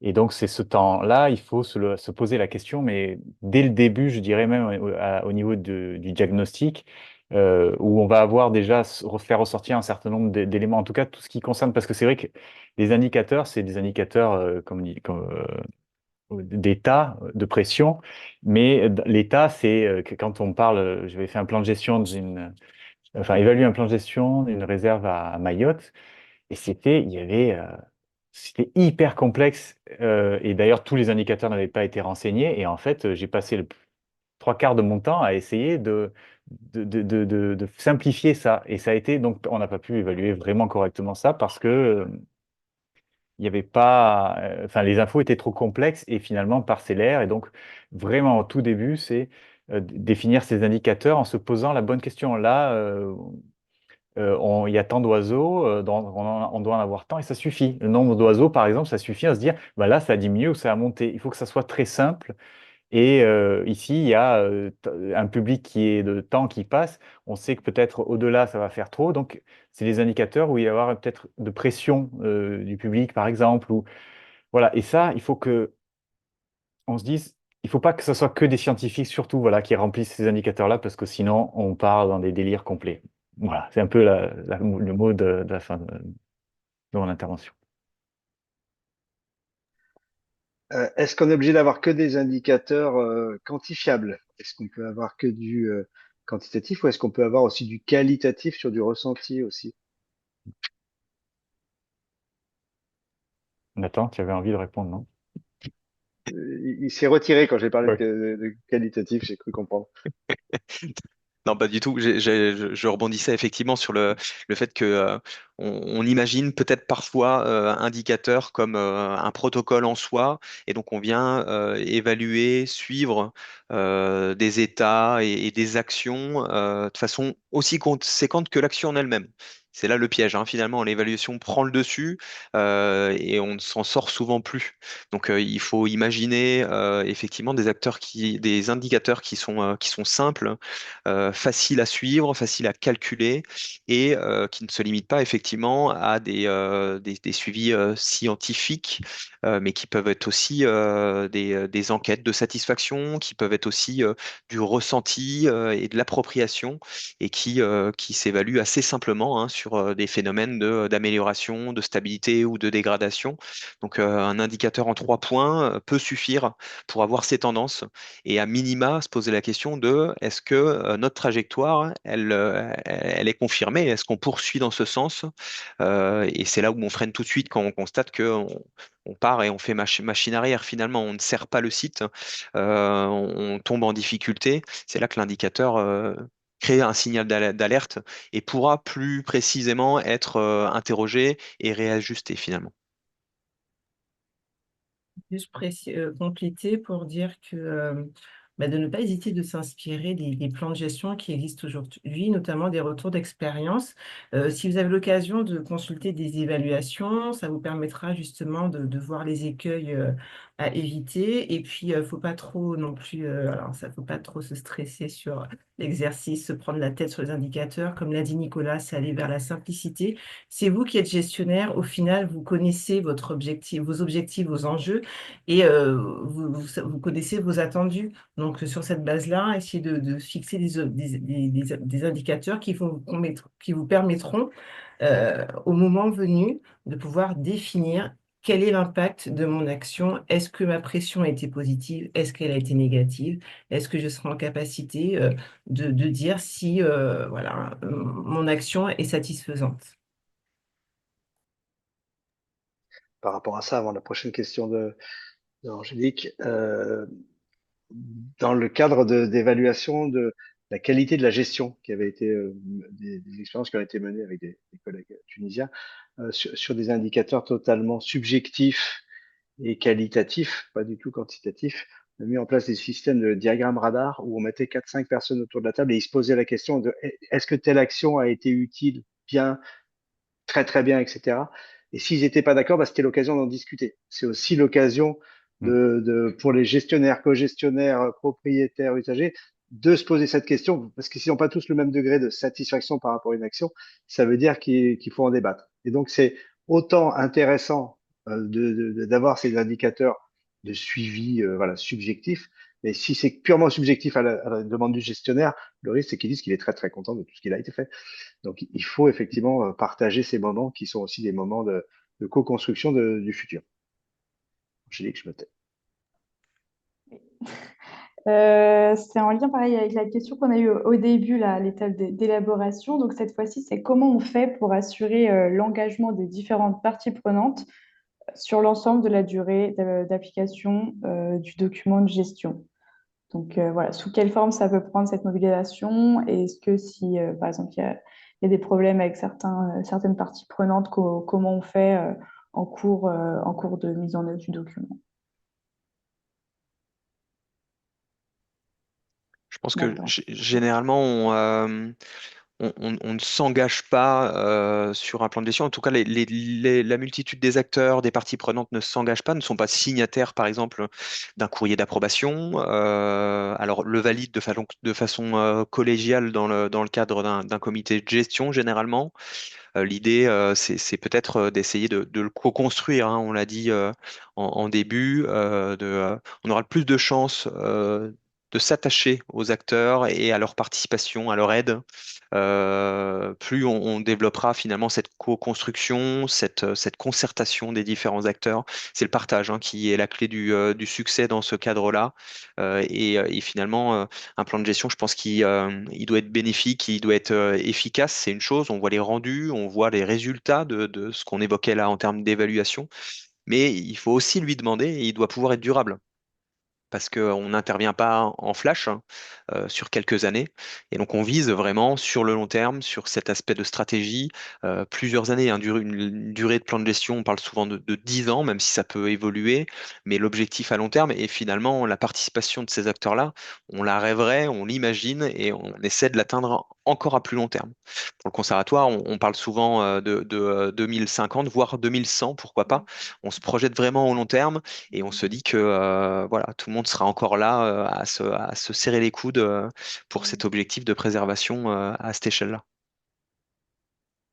Oui, et je dirais que c'est un combat de tous les jours, hein, parce que là, il y a des sites du conservatoire notamment où il y a des espèces de l'avifaune là, qui nichent, et il faut conserver des niveaux d'eau assez bas pendant une certaine période, mais qui aussi est une période charnière aussi pour la chasse. Donc les chasseurs, au contraire, ils veulent beaucoup d'eau pour les oiseaux d'eau. Et donc en fait, euh, ben, alors on a beau s'entendre avec les différentes associations de naturalistes, de chasseurs, voire de pêcheurs aussi, mais il y a toujours quelqu'un derrière qui va venir ouvrir la vanne et qui va faire tout capoter. Donc et cette personne-là, les gens savent à peu près qui c'est, on ne sait pas vraiment, ça change, etc. Donc il y a toujours, on le disait, hein, c'est vraiment au jour le jour, ben, il faut aller rediscuter, reparler, remettre les gens autour de la table pour éviter ces genres de choses-là. Mais en réalité, on ne peut pas tout le temps les éviter, quoi. Ouais. C'est-à-dire oui, également qu'il faut faire vivre son réseau. Il faut constituer son réseau. On a tendance souvent à les solliciter uniquement lorsqu'il y a des validations. Comité de gestion, évaluation. Et en fait, du coup, ils se désintéressent du sujet. quand on a la possibilité de ne pas hésiter à les intégrer. Alors, nous, on a fait le choix, par exemple, lorsqu'on a fait la promotion de notre action, de les interviewer, de réaliser des films institutionnels, de mettre en place des inventaires aussi participatifs, parce qu'on s'est rendu compte que finalement, ben, ils n'avaient pas forcément la bonne connaissance du terrain et le fait de les associer, ben, ils se sentaient un peu partie prenante, se sentaient intéressés. Donc, mais il faut, voilà, comme l'a dit Nicolas, il ne faut pas se relâcher parce que la réalité, c'est que des fois, il y a aussi un turnover qui est tellement important. Il y a des changements au niveau des différentes structures. Les personnes référentes ne sont pas les mêmes. On peut tomber sur des personnes qui sont intéressées et d'autres qui sont Mm. plus difficiles à convaincre. Donc, ne pas se décourager et essayer de trouver les moyens de les motiver. Pas uniquement en leur demandant de travailler, de lire, mais peut-être faire du terrain, ou simplement s'intéresser aussi à eux, hein, s'intéresser à eux et voir dans quelle mesure on peut intégrer également leurs enjeux, leurs questionnements dans notre gestion. Ça nous ramène vers ce que disait Neddy Benaïssa, un plan de gestion, c'est pas que des scientifiques. C'est Mm. aussi de la communication, c'est aussi de faire vivre une communauté, c'est de travailler ensemble et ça nous disait très bien, pas simplement au début pour faire valider ou de temps en temps pour se mettre autour d'une table, mais c'est aussi inviter les gens à venir découvrir le site, venir en famille, enfin voilà, c'est faire vivre un territoire et des usagers dessus. Mm. Angélique. Ah oui, de recevoir une question encore sur les indicateurs. Comment on fait avec les indicateurs qui sont imposés par les autorités locales, mais qui ne sont pas forcément significatifs? On fait semblant de les évaluer. Non, mais c'est ça la bonne réponse. C'est qu'en fait, c'est pas une question sur les indicateurs, là, c'est une question sur la gouvernance, en réalité. C'est que on demande des indicateurs, s'ils sont pas pertinents et qui servent à rien. Alors d'abord, faut en être sûr, parce que parfois, il peut y avoir des gens très pertinents qui vous disent des choses et puis ça vous semble pas pertinent, mais peut-être que ça se teste au départ. Une fois qu'on les a testés, ça permet de dire, ben, ils veulent pas dire grand-chose par rapport à la gestion, ou justement, ça peut être intéressant, donc il va falloir continuer à les suivre.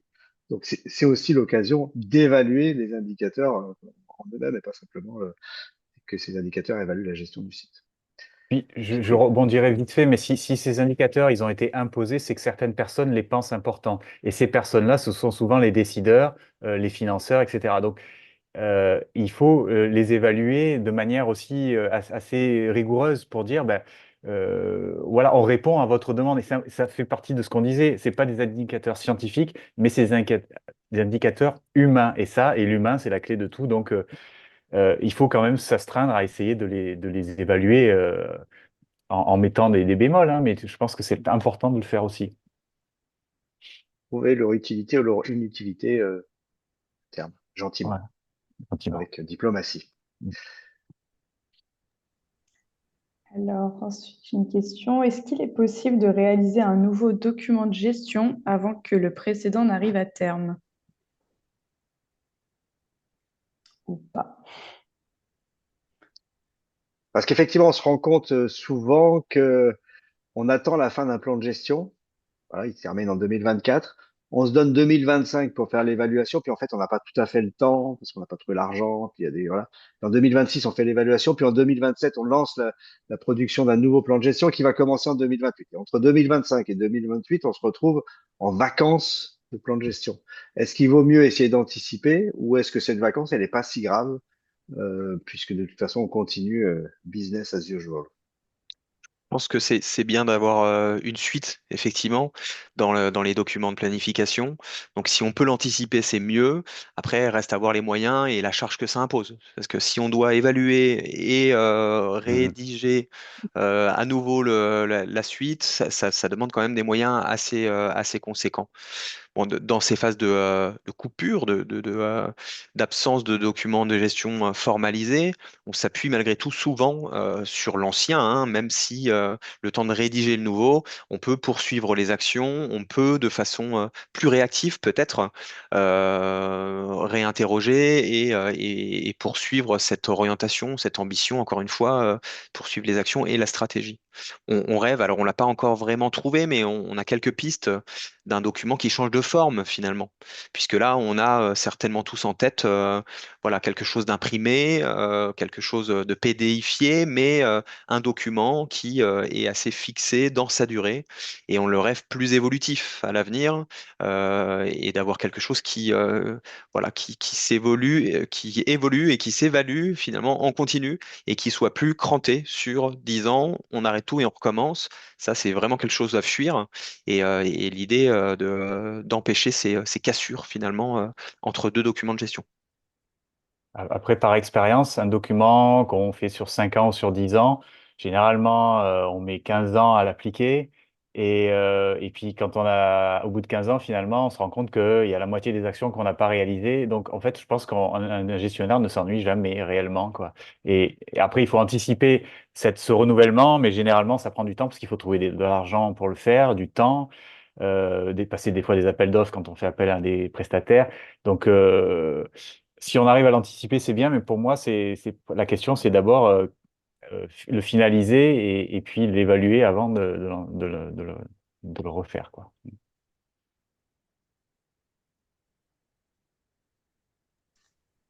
J'avais une question qui n'était pas forcément là, du coup, en lien avec cette thématique, mais qui a été posée au début, c'est est-ce que les plans de gestion sont publics? Puis-je accéder au plan de gestion de tel ou tel espace naturel qui accueille du public? Donc là, on va peut-être avoir des retours, du coup, appliqués plus à la France, mais je ne sais pas si c'est quelque chose, enfin, voilà. Mm. Est-ce que vous connaissez des plans de gestion qui seraient privés ou bien c'est quelque chose qu'on trouve assez facilement si on connaît tel site et qu'on cherche à voir le plan de gestion? Alors Alors, je peux. maintenant, le plan de gestion est totalement public, donc on le met à disposition volontiers.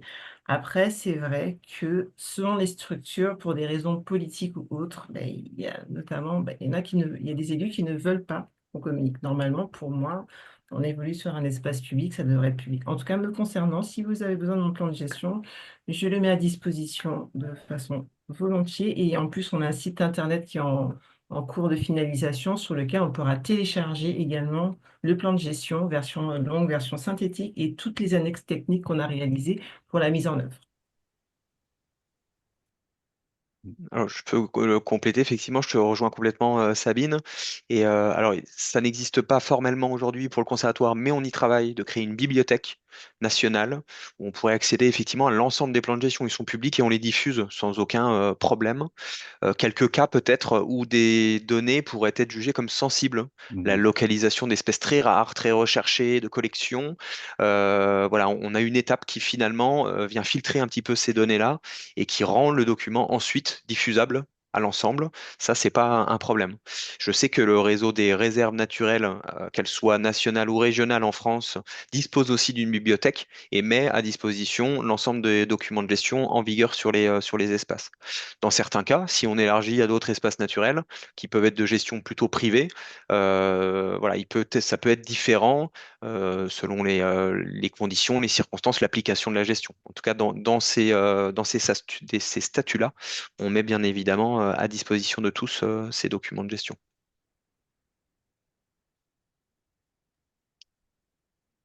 Eh bien, merci beaucoup. Merci à toutes et à tous. Je vais me permettre de paraphraser une dernière question qui est de Mamadou Diallo, mais en fait, je vais la tourner en affirmation, parce que la réponse à sa question, c'est oui. Donc, oui, le gestionnaire veille bien à l'état de la biodiversité et des écosystèmes, mais aussi sur les impacts des activités humaines qui peuvent avoir un impact effectivement sur cette biodiversité des écosystèmes, tout en impliquant les parties dans le processus décisionnel, de manière à garantir le rôle de préservation et de bon suivi de ces territoires. Donc oui, c'est le travail du gestionnaire de ne pas travailler que sur la biodiversité des écosystèmes, mais sur tout ce qui a un lien avec ça, et notamment ben, les usages sur le territoire. Merci sincèrement à vous trois, Sabine, Nathan et Nicolas, mais aussi à Lise et Angélique pour nous avoir accompagnés aujourd'hui, y compris pendant cette panne d'électricité. Je sais qu'aussi il y a eu une panne d'électricité à Gorée, puisque Guébré et Mariama nous ont suivis sur leur téléphone cet après-midi. Je tiens à remercier Khaled, Cyril, Mariama, Amadi Amada, Victoire, Henriette, etc., qui nous ont suivis cet après-midi. Vous étiez très, très nombreux. Le sujet continue à vous intéresser. On en est ravis, on est très fiers de cette très belle dynamique. On vous retrouve très bientôt. Le module 8, ce sera à partir du 25 novembre. Et on se retrouve en live pour le prochain et dernier webinaire du MOOC Cogito le 17 décembre. Avant de célébrer les fêtes de Noël, on passera quelques heures ensemble pour ce dernier webinaire qui sera consacré au montage de projets et comment rechercher des financements pour mettre en place, pour rédiger ces plans de gestion, puis ensuite les mettre en place. Donc merci à toutes et à tous, Sabine, Nathan, Nicolas. Merci mille fois d'avoir participé à ce webinaire et d'avoir éclairé un peu plus notre comité des Cogito. À très bientôt. Merci à tous, au revoir. Merci beaucoup.